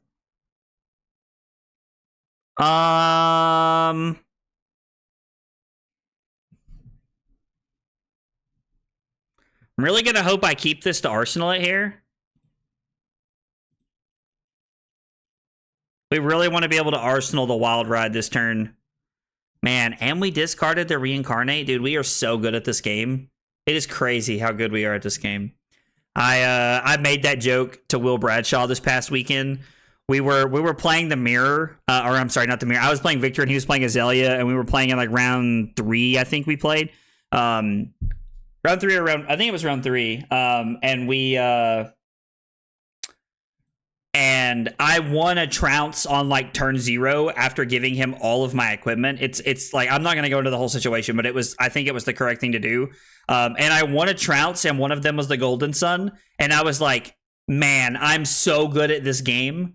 And like, he just started laughing because like, obviously it was a joke. Like, obviously I was just memeing and being funny, but it was pretty funny, honestly.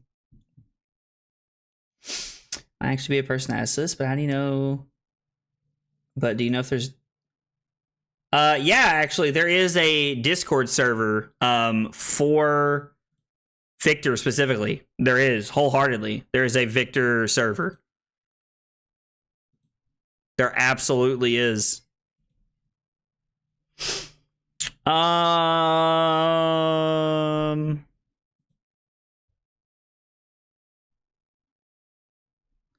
mean, we should get the extra might and block with the sash here, right? Like, that's the clear play. We want to stop the Mauvrians, guys, if we can. We win another might. You'd love to see it. You'd love to see it. Yeah, let me see if I can try to, like, if you'll try to remind me after this game, I will do my best to remember to try and tell you. There's a new server, so I love that because I feel like there's a server for like every hero, and I'm very glad that there is. I think it makes it very fun. But yeah, that's cool that there is.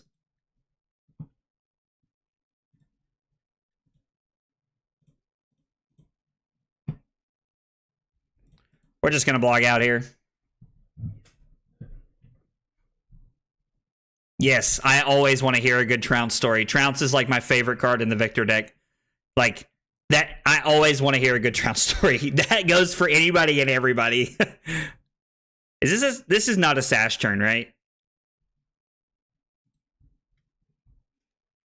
This does not feel like a sash turn. This does feel like a hide tanner turn. It is not a beaten tracker's turn. We're going to go up to 3 mites here. And then I think we are going to roll the knucklehead here.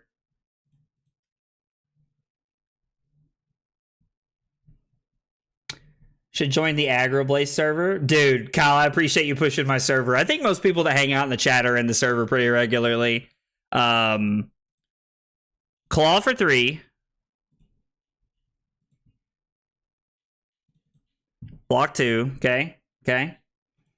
So the new sash just replaces cross trap, right? And for the decks that no longer runs trap, cut something else and keep Tunic. So I definitely think you want Tunic for the long game, but I 100% agree that you are just cutting the cross trap for this card. All right, chat. Here we go. Let's go. Knucklehead, baby. We did it. Yes. We rolled a 6. Ah! Let's go. Yes.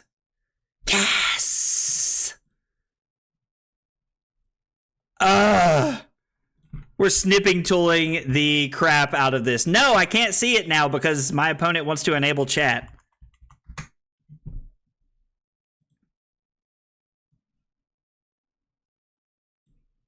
Ah, yes. Now let's slide you over here for later.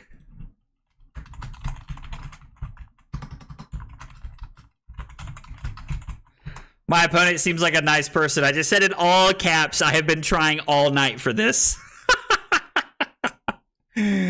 Oh, Cal, if you're streaming, man, I hope it goes well. Dude, you need to stream. Stream.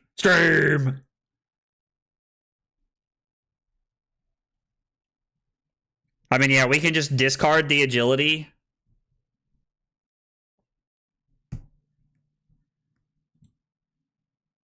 Can I block with Clash of Agility, or is it better to just keep this, right? And we have to take the rune chance here. I mean, this is for 4. I mean, I don't care. I don't even care. We rolled a 6. We're going ham. Had to find a shirt. That's fair. Discard the agility. It's time for yams. Because there's about to be Yam City on this fool. Let's go. I'm sure my opponent's a lovely person, but we're about to go ham. Let's pitch the Smash Instinct here.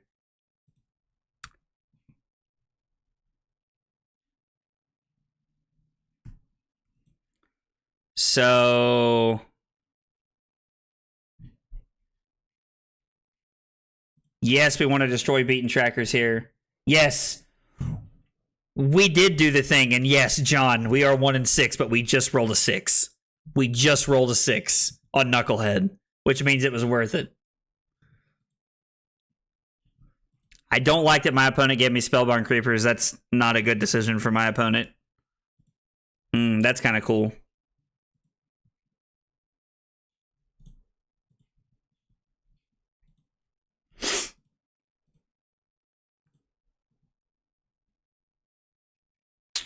This is a like, I don't like Arsenal any of these cards. I guess we'll throw Clash of Agility for 6. Funny part's our turn's like not really any more impressive than like it was like then a couple of, like our turn a couple of turns ago. It's really not that impressive. Oh. My man said, I'm a wizard. I always come back at money times. I like that. Yes. Well, I guess we'll Arsenal this. I don't want to, but we will. Chains of Amephitis. I mean, we're just going to attack for 6, right? Like, there's nothing else we can do here. We want to clear this out and put the beat down in our arsenal.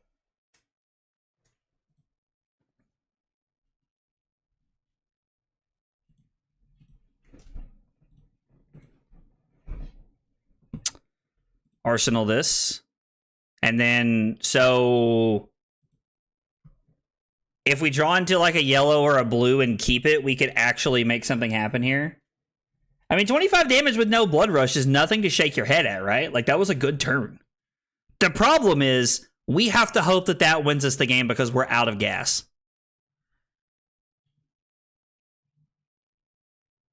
So, I don't actually get to draw a card here. Am I understanding this correctly? Like, because of Chains of Mephitis?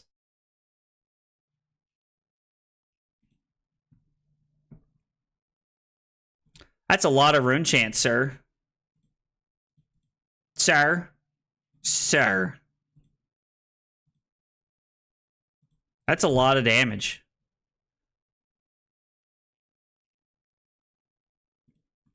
So we're going to block 6.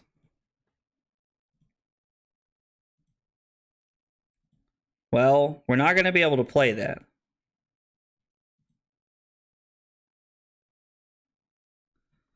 I mean, we just have to be okay with just losing this, I think. Because we don't actually get to, like, draw this or discard it. It gets banished. I don't like that they just agreed to... Unfortunately, I was not able to play that. Man, it would have been crazy. I was really hoping... Well, I guess we don't discard a card, so we don't actually get to play it there, but... None of this works with what I want to do. Big Sag.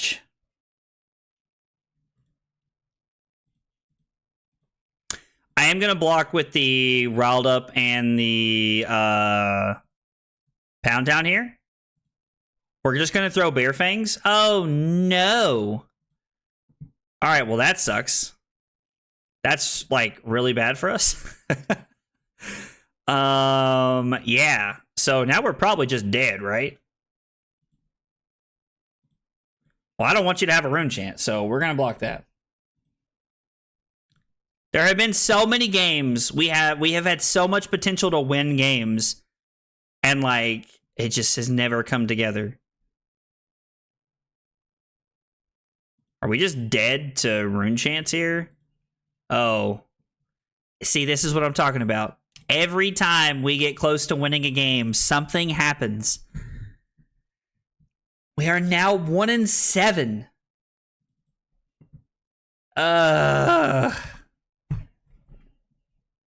We're gonna win a game. We finally rolled a 6 on the Knucklehead, and I'm very happy about it. But we're going to win a game with the deck the way it is. It is going to happen. I refuse to give up on this deck. I also think that a big part of it is like the fact that I don't play a lot of Kayo. There's probably a big part of it that either.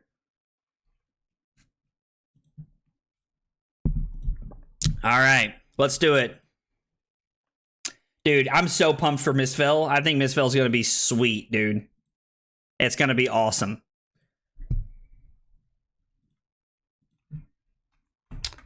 Knucklehead 6 is what I'm going to save this picture as.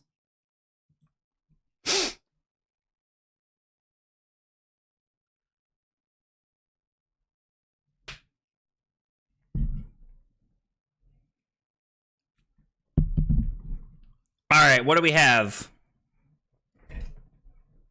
Nothing that I like.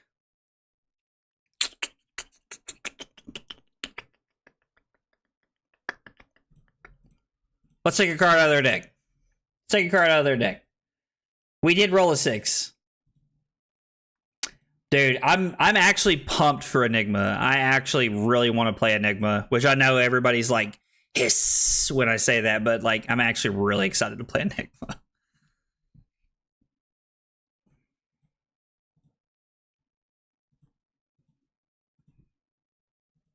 You'll love to see it.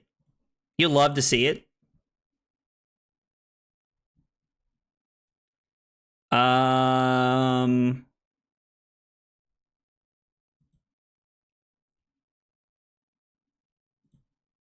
I guess let's push for 7 here, and we actually have a potential at another. Did you just say Enigma balls? Dude, you all are so trolly. Robert specifically. I swear, Robert has been trying to get me with a D's nuts joke ever since he did that night. Or maybe was that Trent that got me with a joke? I don't know. Somebody got me with a joke. I can't remember who it was though. Did a Magic Products want to try it out? I don't know how the mask can afford. Oh, you're talking about Magic? Dude, everything is ridiculous, bro, when it comes to Magic. Like, wholeheartedly, man. Like, honestly, like, it's all crazy. It is all absolutely ridiculous. I fully stand by that. I don't know how people play Magic. Like, I did for a while, but, like, the cost curve to get into, like, Flesh and Blood is, like, way cheaper than it is in Magic, considering how often the game rotates, in my opinion. Also just noticed they were playing Club. Lol.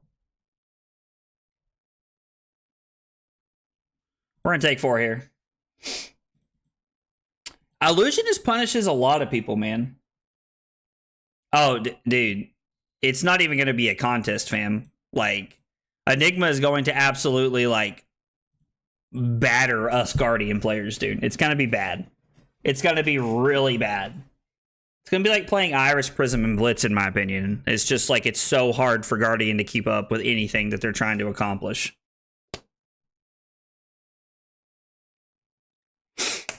So hard.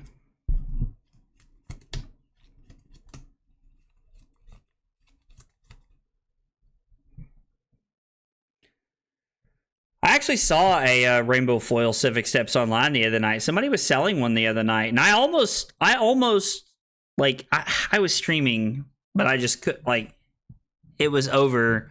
It had sold before I could get to it, and I was pretty sad about it. And this hand isn't bad.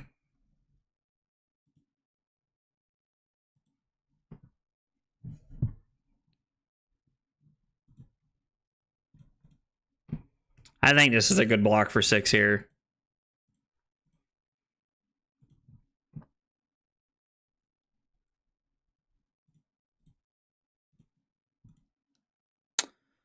I like this because it tempts a bad player to give us Fleshbag.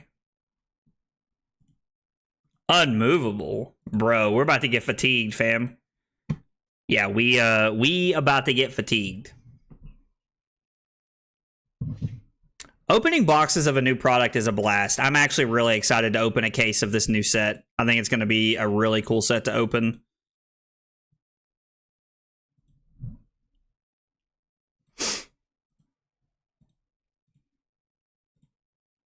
All right, we just keep winning these clashes. I love to see it. Is a non-rotation buying Magic cards as a standard player feels a lot less uneven. Yeah, so I completely agree. That's so true, Quinn. Like, it's very accurate and on the nose for what you're talking about right there. That are we just going pulping? Right? Like, we're just gonna play the pulping here. I don't think we want to break the high tanner here. But yeah, no, like you are like when you're playing standard and you're trying to keep up with a competitive metagame, you are renting cards through and through. I wholeheartedly could not agree with that more. It's so true. It is such an accurate statement for like how the game feels.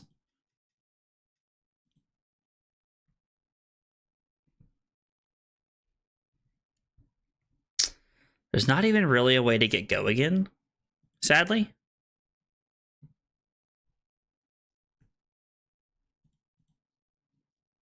We're just going to throw the Wreck Havoc for 8 here, and then Arsenal the Savage Beatdown. This is definitely not going our way. I mean, Commander's fun. I tried to play Commander one time. Like, I had a bunch of buddies who tried to get me to play Commander, and they were all... Everybody was... Play this, play that, try this, and I like put together this deck that they put together for me, and then everybody hated me off the table, and I never played it again. I had a horrible Commander experience, and I refused to ever play it again, which is a very like negative way to like look at that as a whole, but that's 100% how I look at that. Refuse to play that anymore. Casual Commander with friends for the most part. Yeah, Fab is also like my main card game. I really don't even like look at other card games anymore.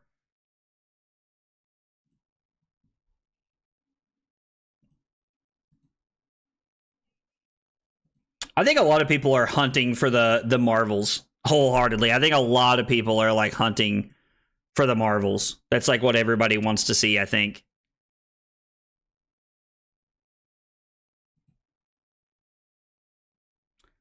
So we can throw the Claw for 3, which is good because it takes a card out of their deck, or we're going to push some damage. Either way, it's fine. And then we get to throw this for 12. I don't think we want to break the Hide Tanner here. Maybe that's my problem. Maybe I'm like using that a little too aggressively, and I should be a little bit more passive here. I mean, Brad, I think the best thing that we can do is if you want to shoot me a message and tell me what you're looking for, I would like to know. Did you seriously just take the one card I can't block with here?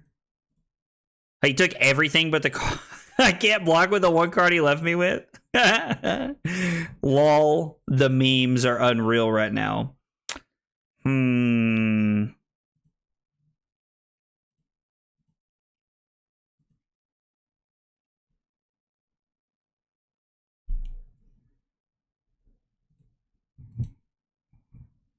No, we're not doing any of this. But I do think we're going to go for a knucklehead play here. So, Brad, if you're in the Discord, you can you can shoot me a message directly if you're in the Discord. And if you're not, you can hit !Discord and find the invite. And then from there, you can find me and just shoot me a PM. Like, just shoot me a private message. Pulling back on One Piece, don't like my new deck. So I've actually heard that quite a bit, that like the power creep is kind of crazy with that game, Nev. I've heard that from a few people. So you're not the first person to tell me that. All right, we're going to do the ability, and we're going to hope for a good knucklehead roll. Oh, man. That's the third one we've rolled on knucklehead tonight. I feel like that is... The probability of that is very unlikely. But, you know, it is what it is. I hate it when I walked in to buy a deck. Yeah, no, I think everybody feels that, that the Magic community was like 1,000 times worse than the Flesh and Blood community. Honestly. Here you go, you can keep this card in hand. Yeah, no, when he intimidated everything, yeah, that was so bad for me. Magic is vastly different. And like, I'm not even like, I don't even think it's like a good thing.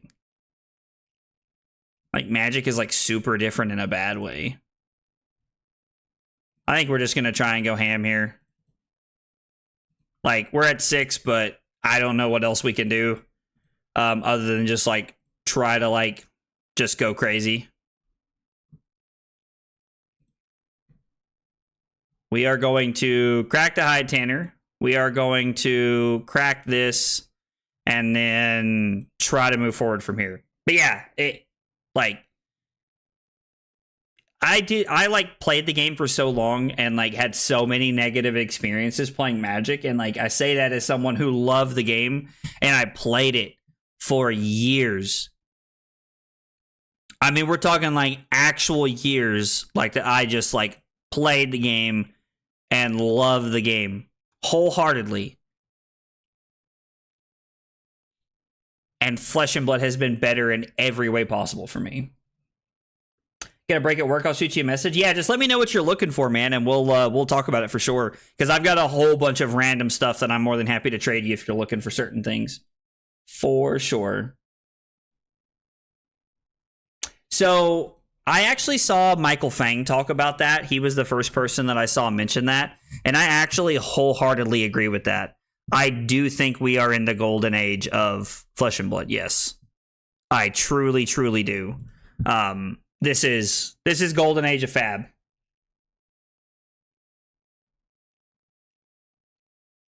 But nowadays, yeah, it is nice that there's alternatives to Magic now, because for the longest time I felt like Magic was all there was. Felt like that was your only option. It was like, oh, play Magic or don't play anything. And it's, you know, I don't know.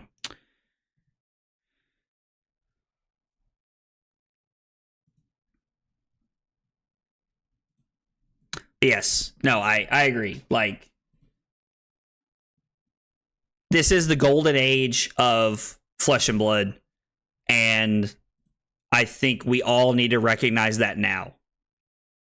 Because if not, I genuinely think everybody's going to wake up and be really sad one day. Man, I would have loved to have kept that Bear Fangs to Arsenal, but now we have this Assault and Battery, which is like kind of meh. Play Magic for a decade. I started playing Magic in 2015, and I stopped in 2022. The story is actually kind of funny, in my opinion, because Carly and I went to Dallas. We went to Fort Worth, I guess, technically, to play so that I could play Magic.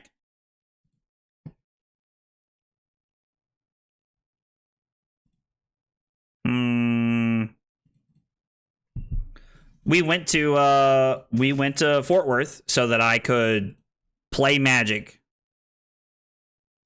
And I went 5-0 in like day one of the tournament and finished 5-3 after playing against 3 unwinnable matchups in a row. Didn't day 2, and I pretty much sold my Flesh and Blood collection after that. And I've been playing, or sold my Magic collection after that, and I've been playing Flesh and Blood ever since.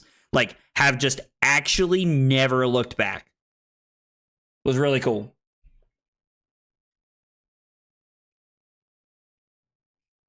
Been a good first month with the game, dude. Joseph, welcome to the game, man. Welcome to the channel, welcome to the game, dude. It's Flesh and Blood's amazing, brother. I tell everybody that Flesh and Blood is amazing. I think it's the best game, like, bar none. So we're just at this like break point now where like I just don't know how we're gonna get out of this. We have one every class, which is kind of cool. Magic Refugees Unite. I love that. Because it was a card game, but now that there are other options. Yeah, the glaring problem with the community and the game itself. Yeah, no, absolutely, Electrum. I wholeheartedly agree. So many more games just burn out on linear mana systems. Fab and Digimon are the games that have caught the most recent. Yeah, no, I agree. I agree. Like, the things that Flesh and Blood and like other card games bring to the table make them genuinely unique. Could not agree more. Could not agree more with you guys. School this semester, I want to make a video about my experience as a new player. Dude, you should, Nev. That'd be awesome, man. That'd be a really cool video to watch. The resources were also a big part of like playing Flesh and Blood for me. Like realizing that the the resource system was just so much more consistent than Flesh and Blood, or than Magic, was awesome. Absolutely. Dude, going to a few events a week to play Flesh and Blood is awesome, man. I'm happy to hear that. We just did. Boo. All right. Guys, we're 1-8. I don't think the Kayo deck, I mean, don't get me wrong, I am sitting around talking to chat quite a bit, but like, I don't think this deck is going to cut it without some upgrades. Let's do this real quick. We're sitting here, we're talking right now. I mean, we got about 40 minutes left of the stream before we're probably going to call it a night. Let's put a 1 in the chat if you want me to keep playing the Armory deck the way it is, or put a 2 in the chat if you want us to make the like $40 upgrades we talked about and see if we can win more games. Let's kind of take a poll here. 2 if you want to see upgrades, 1 if you want it the way it is.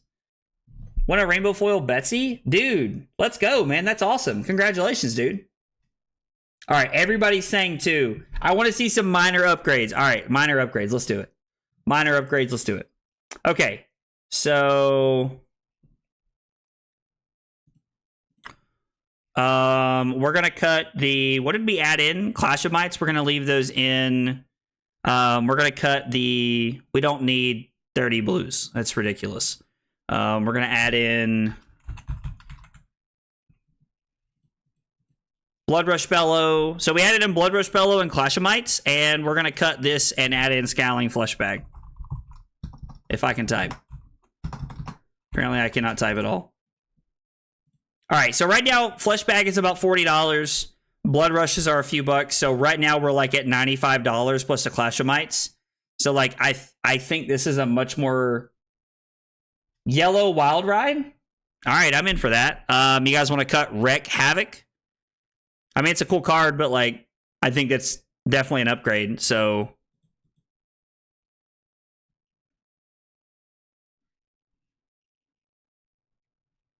I also like one Reckless Swing. So I mean, if we're playing yellow, like, and we'll play one Reckless Swing, I think that's fair. I think one Reckless Swing is fine. We'll cut a, what's the worst blue? Pound Town? We'll cut a Pound Town. All right, that's the deck.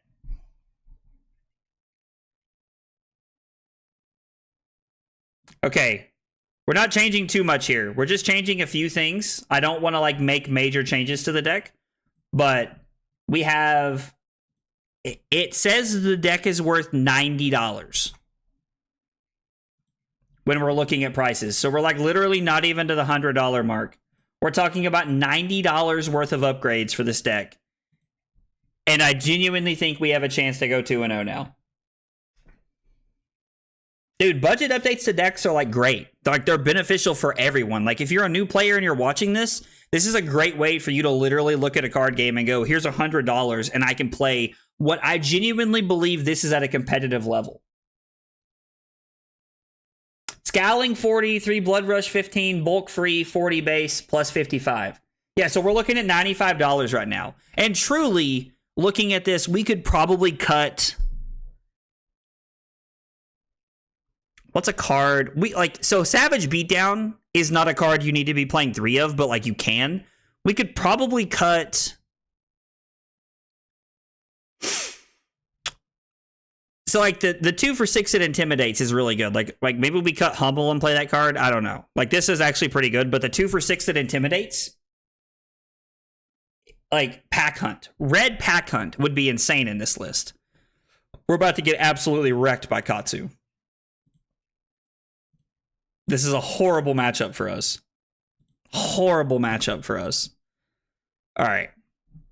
They're like, adding Beast Within is another good card that we could add.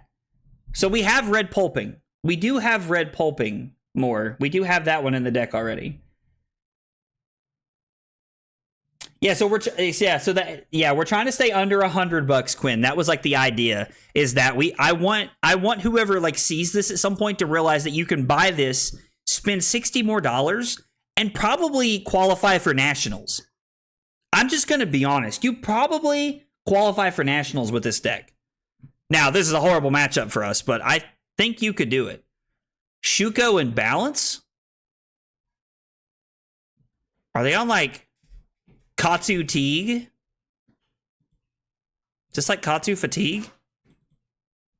It's gotta be, right? With Flood of Force? Yeah, this has to be Fatigue. Alright, well. I'm sorry, was that a Healing Balm, sir? Bro, what are we playing against?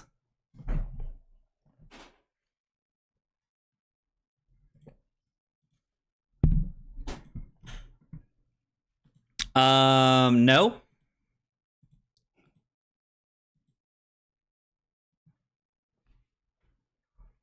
Man, beating this deck would actually be, like, kind of good, low-key. More important, they are both the same price. Ooh, that's a good question. So my thought process is that we are getting more value out of having Scowling Fleshbag in our deck than we're getting out of having Scab Skins here, because this already generates a guaranteed action point for us, and this has the potential to, like, get a crazy amount of value against a... has, like, the potential to get a crazy amount of value against, like, a good aggro deck. That's my thought process here. Pack Hunt and Yellow Wild Rides got you 2-1 at your armory? Yeah, no. Like, see, that's exactly what we're looking for. That's exactly the stuff we're looking for.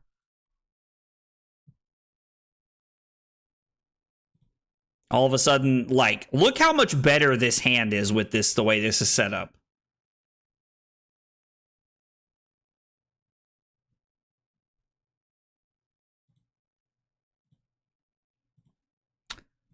I don't think we want to do this at all here. We're going to see what we draw. So let's start here. Yo, Sam, what's up, dude? Oh, yeah, Knucklehead was so bad. Like, we rolled 3 1s tonight. In 9 games, we rolled 3 1s, and it cost us 2 games that we were probably going to win. But I do have to say, rolling that 6. Fam, I gotta tell you, that's a high I'll be chasing for a while. Now, let's see what we draw and discard here. Is this worth cracking the beaten trackers for? Or are we better off just arsenaling the Humble here? Because, like, oh, yeah, Sam, we're living in, like, Happy Land tonight. This is not Comp Central tonight, bro. We're definitely not doing this, and I don't think we're doing this either. I think we're just going to settle for 9 points and just arsenal the Humble here.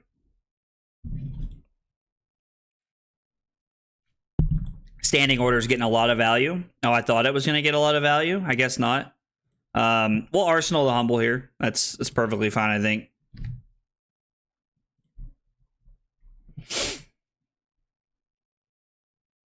The problem we run into is that if they don't attack us, we don't, like, really generate multiple ways to, like, gain go again here. So that's pretty tough for us. That's true. We were not getting the buff off of Blood Rush Bellow there if we threw the Humble. I think if we had kept the Strength Rules All and we could have made that a 2 for 8, I might have been more inclined to be aggressive there. I'm not sure. That's a tough decision to make.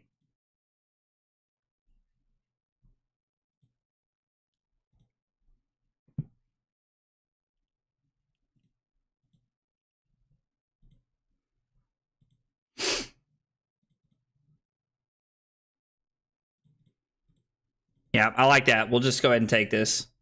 You think you fixed your infinite loop? What infinite loop were you stuck in? I'm kind of curious. Is that a time snap potion? Just like for Prism or something, I guess?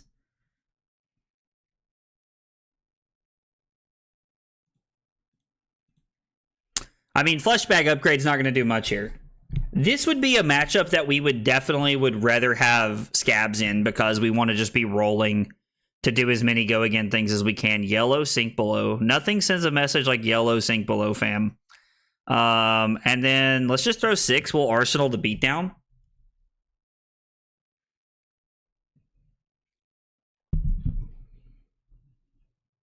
Dude, the Nats time snap potion is so cool. I'm so excited to have that. I mean, I'm not going to lie. I'm immediately going to sell it. I don't care about it, but it is cool. The swarm of players looking for these budget upgrades could raise the price of scaling. So something like that could happen. I don't see there being that much of a market influx, but I'm also not Stackswell, so take that for what it's worth. Yeah, I don't know. That's an interesting choice. That's interesting to think about.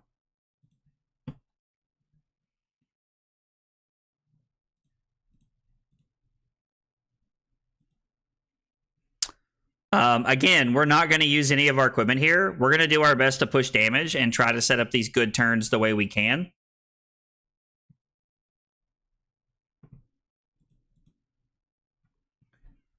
So this is 6 go again, and then we get to play the Savage Beatdown here. Like, there's no shot you're taking 6, fam. No shot. I did call it. This was like Katsu T here. Dude, everybody loves Yellow Sync. Yep. So we're going to say no here. And we're going to say no here. And then this is going to be for 12.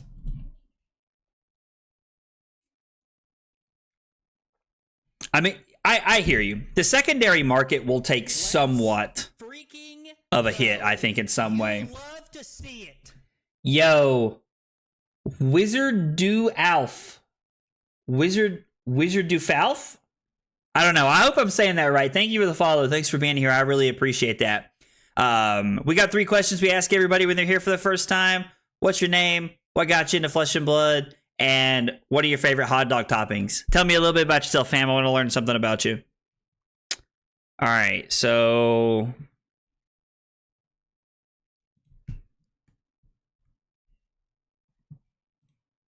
I mean, we just get to, like, there's so much value here, right?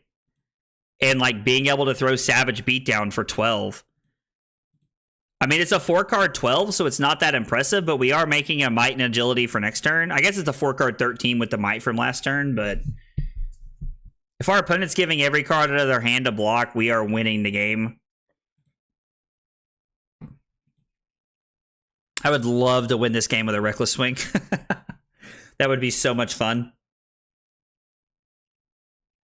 Are we wasting an Agility? I think we're just wasting the Agility, right? It's unfortunate, but I think it's what has to happen here.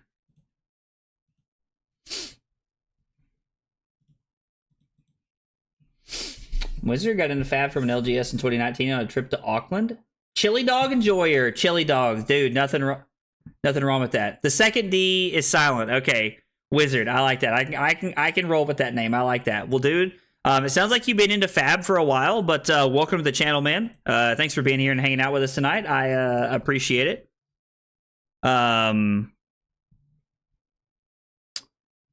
Yes, I do agree that it's better to keep the Bear Fangs in our deck, so that we get to throw the Claw, and then we get to throw this for 5. There's a lot of value there in, like, using our blues effectively when we potentially won't be able to second cycle.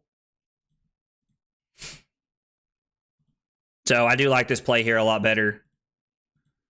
No combo, so my opponent takes some damage there.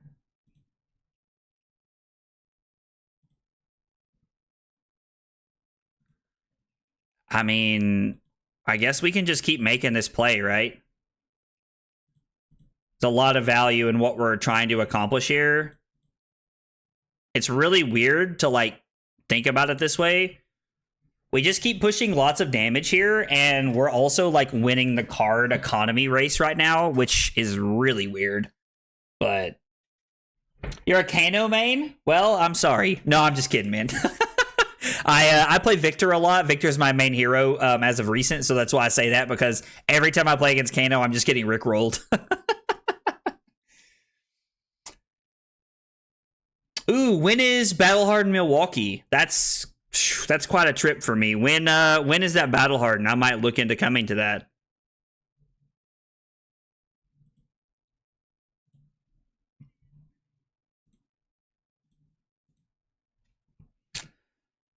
You have won every game I have seen you play personally, and it feels like you might get this one as well.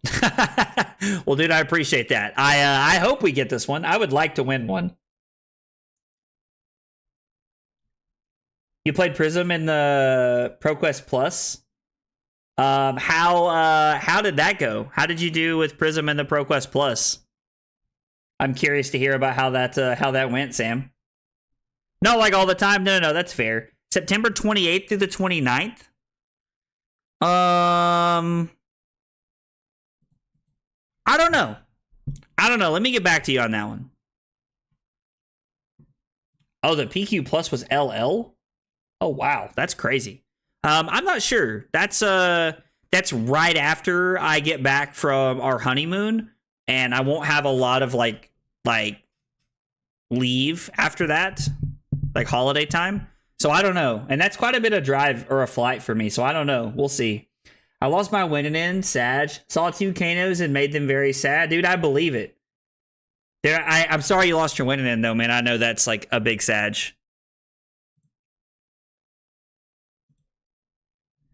No, I'm sorry. I would like to pitch a different card, opponent. We are going to pitch the Pound Town because I would like to keep it in my deck. I guess I should pitch the Riled Up here in hopes that we could keep it. Well, we're very fortunate that we did not get hurt in a bad way there. Yeah, let's make 2 Might tokens. We might as well, right? We're not going to destroy Beaten Trackers. We're going to try and use Beaten Trackers next turn to go all in on this Blood Rush, right? So, what did I pitch? The Pound Town?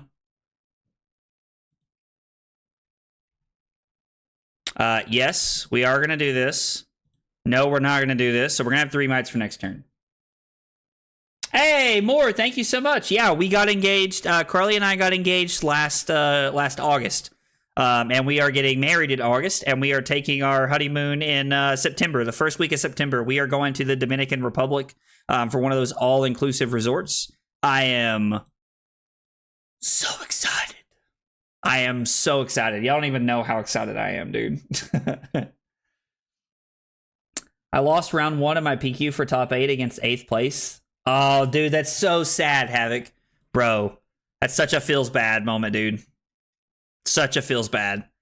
Let's go Riled Up then that. Ooh.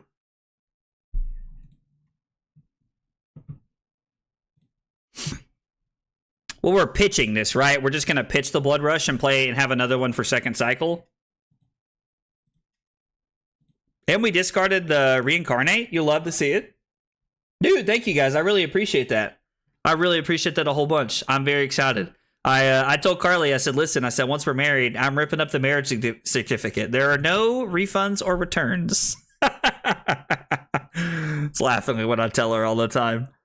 We're going to pitch the Assault and Battery. So Claw is for 8, which is bananas.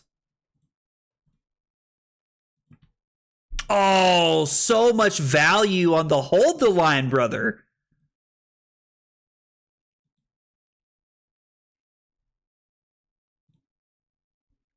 So much value on the Hold the Line. Dude, that's crazy. We're actually going to pitch the Strength Rules All to play this. It's going to be a 1 for 7. And we're going to get to keep the Strength Rules All for our Blood Rush for second cycle, which I think is much better play here personally. He is my personal friend and went to go win the whole thing. Oh, he won the whole thing? Dude, that's awesome. Dude, congrats on your friend winning. Are they, is your buddy going to go to Amsterdam? Is that like a thing that they're actually going to do?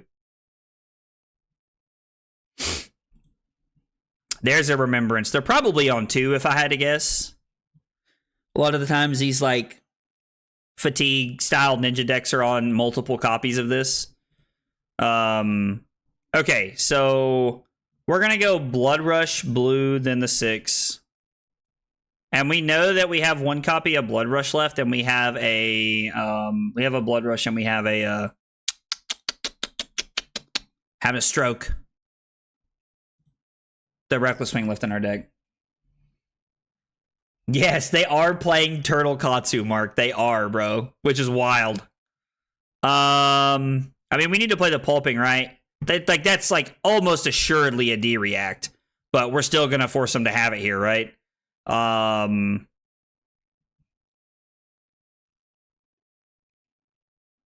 So you know what we should do?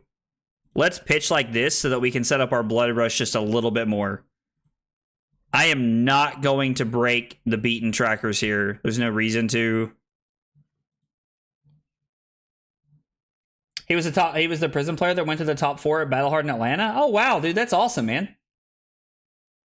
Sounds like your buddy's pretty good, man. Winning ProQuest, top 8 in Battle Hardens, dude.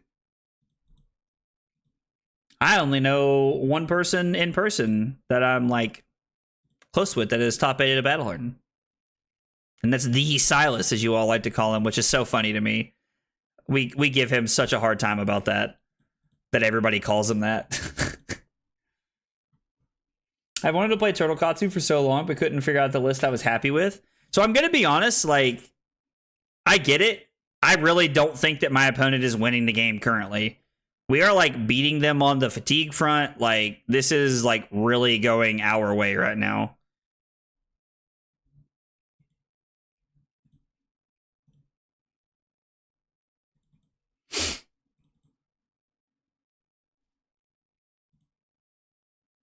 Last Command and Conquer. Plays like this are pretty good. I mean, honestly, should we just, like, block with the Clash and take some damage here? Is this the last CNC? No, there's still one more. Okay. So if I block Clash and lose this...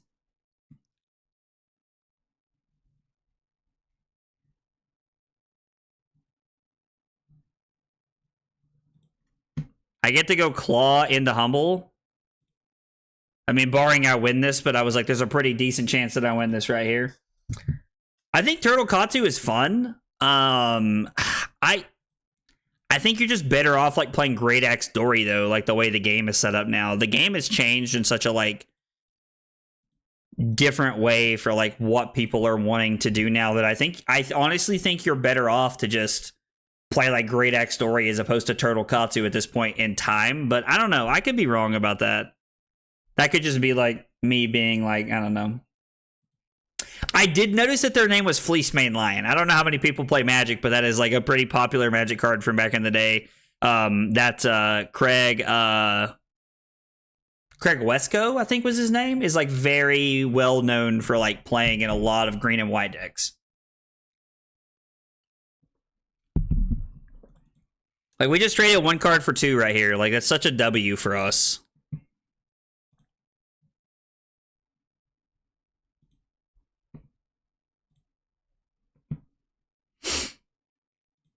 I mean, this hand looks pretty good.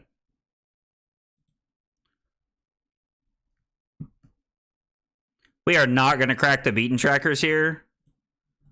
No. No, we are not. Dude, yeah, Craig Wesco was cool, right? The real sauce is Axe Olympia. All right, talk to me about this Axe Olympia deck. Am I sure about what, Havoc?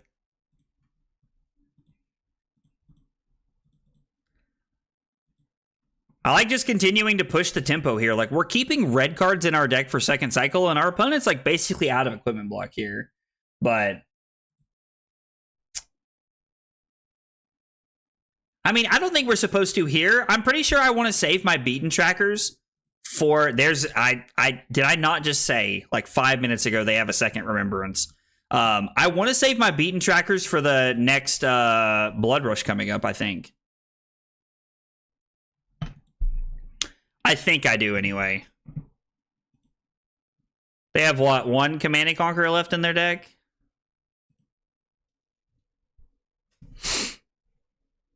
I mean, probably not going to get any better, right? Like we might as well, I guess. I don't know. I could just be like living in a made up fantasy world. Ignore me. Dude, I really enjoy playing Decimator Dory, which I know is like a very unpopular opinion. Like Decimator Dory is a lot of fun, and I haven't really told anybody this yet, but it's one of the decks I'm considering for Nats. before we see all the new heroes. I don't know wholeheartedly what I'm going to play yet, but it's one of the decks I'm considering for Nationals.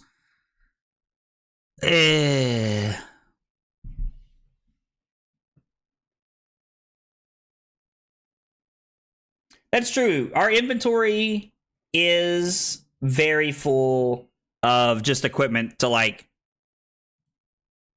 reuse, right? So that we can just like keep re-equipping things over and over again because you have 3 of that new card.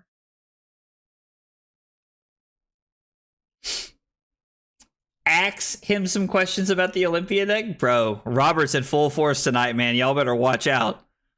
Robert is in full force tonight. And this is for 6 because we discarded a card. And we're going to go up to 21 and then down to 17. So we have access to, we have access to 21 cards in our deck. And they have access to 13 and 3 is 16. And then 2 is 18. So technically we're up 3 cards on them right now. And we have a Blood Rush coming back around. So here's my question. What do you want Dawnblade for now? Like, Dawnblade always made sense when you were running it into... when Dromai was in the meta, and you had to, like, play the deck in such a way to, like, make it viable into Dromai. But, like, what do you want it for now, I guess is my question. Like, because you're giving up a lot of points, in my opinion, into the fatigue matchups where you are looking to... like, try and hang on as long as possible. Is the Reckless Swing in the next hand? This is the one problem with me not counting everything.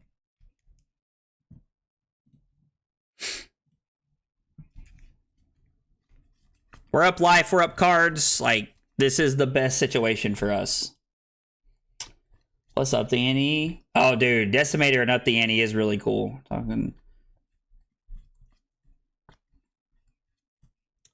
The gold is the payoff? Okay, so that's fair. That's fair. I mean, I get that. Like, just being able to draw extra cards is actually kind of sweet. Maybe that's something I should look at then. I mean, you still get to play Stillblade Shunts in that deck, so that's cool. I do like that idea. Head out to play pool with my brother. Have a good night. Dude, Mark, thanks for stopping by, man. Have fun playing pool with your brother, fam. We giving up the old sash here. I mean, it's coming back around. We might as well use it, right? I was like, he's probably not throwing anything else at us.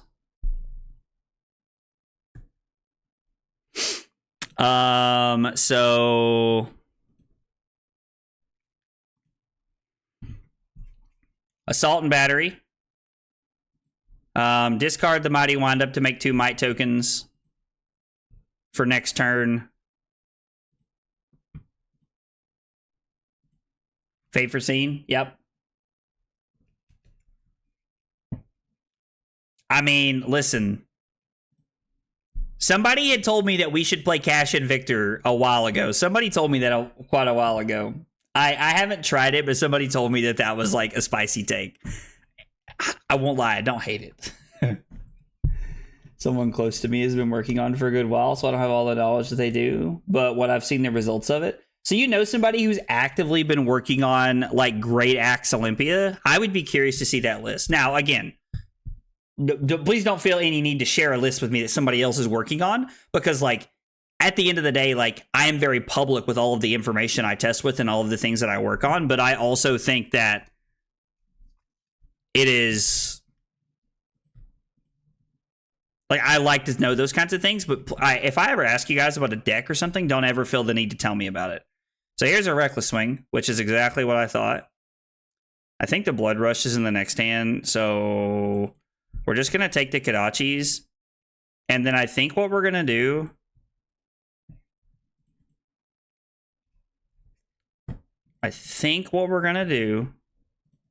Okay, they go to 16. Whoa. Yeah, all right. The Armory player or the Talishar player? I mean... For our locals, I would definitely say, like, the Talishar player most of the time. I don't know. There's some pretty stacked Talishar players, though. I really don't want to take a chance that the Blood Rush is the next card and that we do discard it, because that would be a really bad momentum shift for us. But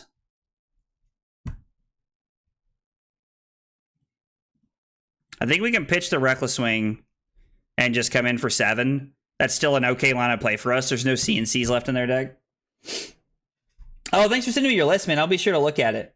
Would you be all right if I private message you a list? Yeah, dude, absolutely. And for what it's worth, if you guys ever want to share a list with me that you don't want known to the public eye, all you have to do is like send it to me and say, hey, like I'm working on this and like I like to talk to you about it, but I don't want this out in the world. I totally respect that.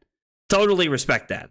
Now, I won't promise you that I won't keep it in mind when I'm doing my own personal testing, but I will respect your wishes. That is like, I wholeheartedly understand where you're coming from there. So hopefully, man, we discard the reincarnate again. God, we're so good at this game. We're so good at this game. Like it hurts.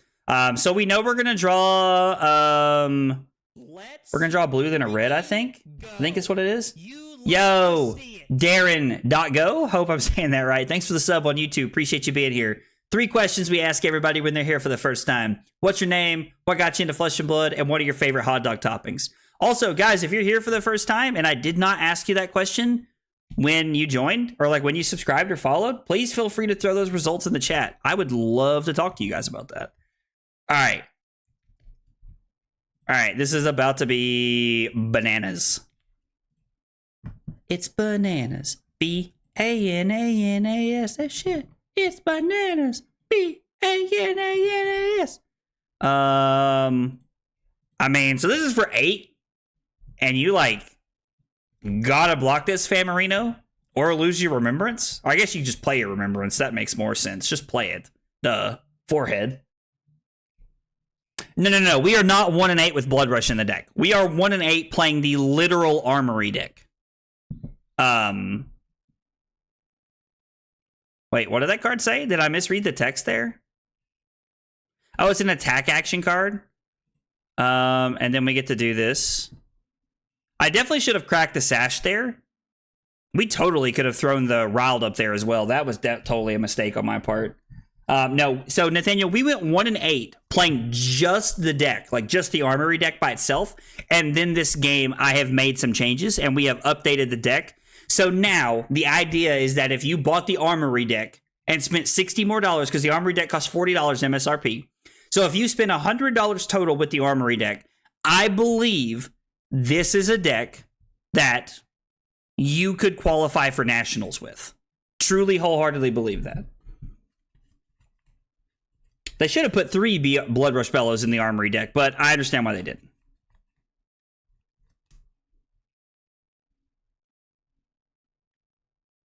Did you not count the Kasai? The very first game we played, we won. And I'm not sure what other, like what Kasai or what we're talking about here. There was a couple of them that I actively did not count because it seemed kind of like lame to count them, if I'm being honest. I don't know. I just kind of was like, like I don't really want to count these because like it seems like, I don't know, like kind of cheating, I guess, to count some of them because some people left and some stuff like that. I don't know. There's been a couple I haven't counted to answer your question. Match against a Kayo. And the left when we learned the 1 card is not working on Talishar. Oh, so I did count that one. I did count that one because like we were very far ahead. And I genuinely believe we were going to win that game. I did count that one, yes. Haha, Intimidate. We have access to 12 cards. They have access to 6. Technically, they have access to 8 if you count their Remembrance, but they block with their Tunic. Can only assume that they're also at 3, which means they're 1 point away from dying to the Reckless Wing. Sash and BRB is actually crazy good. Oh, my opponent played Ancestral Harmony and banished Ancestral Harmony. And then played Ancestral Harmony and banished the Break Tide card. If Rushing River or Flood of Force was the last attack this combat chain, Break Tide gets +3 Dominate, and when it hits, banish a top card of your deck until end of turn, you may play it. It's a weird combo line. I literally only know that combo line from the Fatigue Katsu deck. And it's like the Kadachi 1 for 5. Like, that's just what they're doing every turn.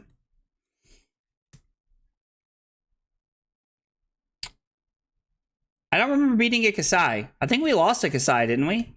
Because of the Nourishing Emptiness? I thought I lost to the Kasai.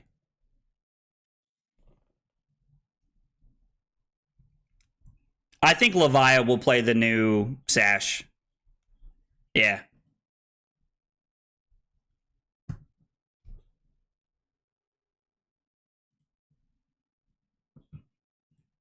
I mean, we can just block this, right?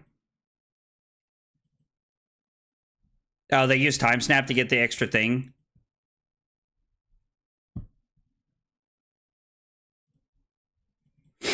I mean, we have the life, but like, whatever. They put 3 copies of something back into the deck.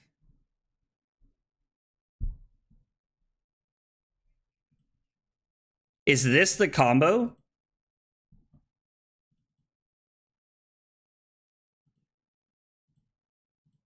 I mean, they put me to 9. Wait, is this the combo? Am I going to 4 here? All right. I mean, cool. Yeah, you might have left before it ended. I don't remember, honestly, but please don't be the Reckless Swing. I don't think it is, but I didn't count, if I'm just being honest. Yeah, so gotcha. Let's go. I mean, listen. Took us 20 turns. 231 damage, bro. 231 damage. Mello, what's up, brother? How are you?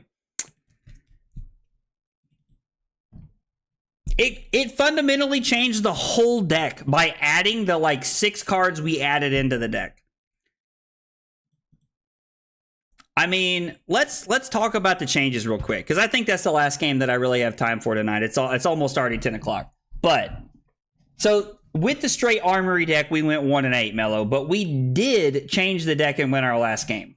So like, yeah, 231 damage, like in the way we pitch stack was like super consistent. It was really good. So we took this list, we cut the red, Rally the Rear Guards and added in Clash of Mites, which I think is like a card you pick up pretty cheap. We cut Knucklehead and added Scowling Flushbag, although rolling that 6. Rolling that 6 though, right? We cut blue Fandle's Fighting Spirit for Blood Rushes, or the Bastion. It was bugged, so we were playing Fighting Spirit instead. And we cut a Pound Town for Reckless Swing. For $100, I genuinely believe you could take this deck and qualify for Nationals as an RTN. And the best part is, like, right now this says we're at $90. TCG player $90 we can buy this deck for. What are Sync Belows, like $1? You could buy Sync Belows for the sideboard, or like Fate for Scenes, or like, you know, honestly, what you could add to help yourself here is you could add in Arcane Barrier for the Kano matchup. You could literally find the common headpiece that has AB2, and you could find the arm piece that has AB1. And have good play in the Kano, because we're playing 27 blues. So like, for $90, for the price of $90, and some people will just give you the cards that we added. Like the Clash of Might, you can just, somebody will give you those. Like somebody will give you those. But like Blood Rushes, you spend $15 on. Their Reckless Swing's like $2. This is like $40. So I mean, you're talking about, you know, 40, 55, 57. With the cost of Null Rune, you're looking at $60. I agree, this does speak to how good the deck is and not KO. Wholeheartedly agree. Or I'm sorry, how good KO is and not the deck. Wholeheartedly agree. I think KO is an extremely powerful hero. And for what it's worth, we went 2-8 tonight. Or I'm sorry, 1-8 with the original Armory deck. But like, we were putting out 25 and 30 point turns a couple of times. We put out like 25 point turns or 24 point turns multiple times tonight. And every game we lost 2 games tonight because we rolled a 1 on Knucklehead. I was playing just wrong trying to roll a 6 on Knucklehead. And it cost us 2 games tonight. Did I think we would have won? The Dash game, I think we win for sure. I think that one we win for sure. So like this one you can do. Yes, you could honestly just borrow all of these cards if you wanted to. I agree. But for $100, in my opinion, you can win an RTN. I wholeheartedly stand by that statement. Like, yeah. That's true. People will always may just give you cards to help you out in that situation. Truly. Guys, I think that's gonna do it tonight. It's like right at 10 o'clock. I think we're gonna call it a night. Thanks so much for hanging out tonight. I had a lot of fun, like just being able to like decompress and step away from like sweating and like trying so hard to like qualify for like the Pro Tour. Don't get me wrong, like I'm competitive by nature and I don't regret it, but man, like it is nice to just relax and play some games and have fun tonight. And I really appreciate you guys being here. I know it's definitely not the normal sweaty content you're used to. If you're a YouTube member or you are a Twitch subscriber, I put up a poll in the Discord. And if you don't know how to access that, link your Twitch or your YouTube to the Discord, and it will automatically give you the access to that section that you can't see right now. I put up a poll to vote on for what we're playing tomorrow. Go vote. Go vote. Go look and see what you want to see. I put a few decks up there. I got a pretty spicy Betsy deck I think would be fun to play that I'm hoping we might get to play tomorrow if everybody voted on it. But I put like Levia up there. We put Kayo up there. I think we would probably run this one again to like see how it feels more consistently. But yeah, likely buy this for the box. Yeah, no, I think a lot of people are buying this to like literally just get the chess piece. And like, I get it. I understand it's something you can only get in one place. So I get it. You can also only get the Strength Rules All card in one place, but I actually needed a lot of these cards. I don't own them. So me buying this is actually very convenient. This means that for me to be able to play KO at a competitive level, the only card, because I have all the good equipment, the only card that I'll need to buy is Blood Rush Bellow. It's the one card I don't own. I would do that and Swing Big would probably be the couple of cards I would add in if I was going to go to a Pro Quest or something. Dude, Harrison, if you're a subscriber, man, which I think you are, but if you are, dude, go vote. It's in the Discord, man. Go vote on Betsy, brother. I do have Apex. I have Apex, Flush Bag, Savage Sash now, and I have Scabs. I have all of the equipment I need. So I'm partially considering playing KO for Nats. Shh, don't tell anybody.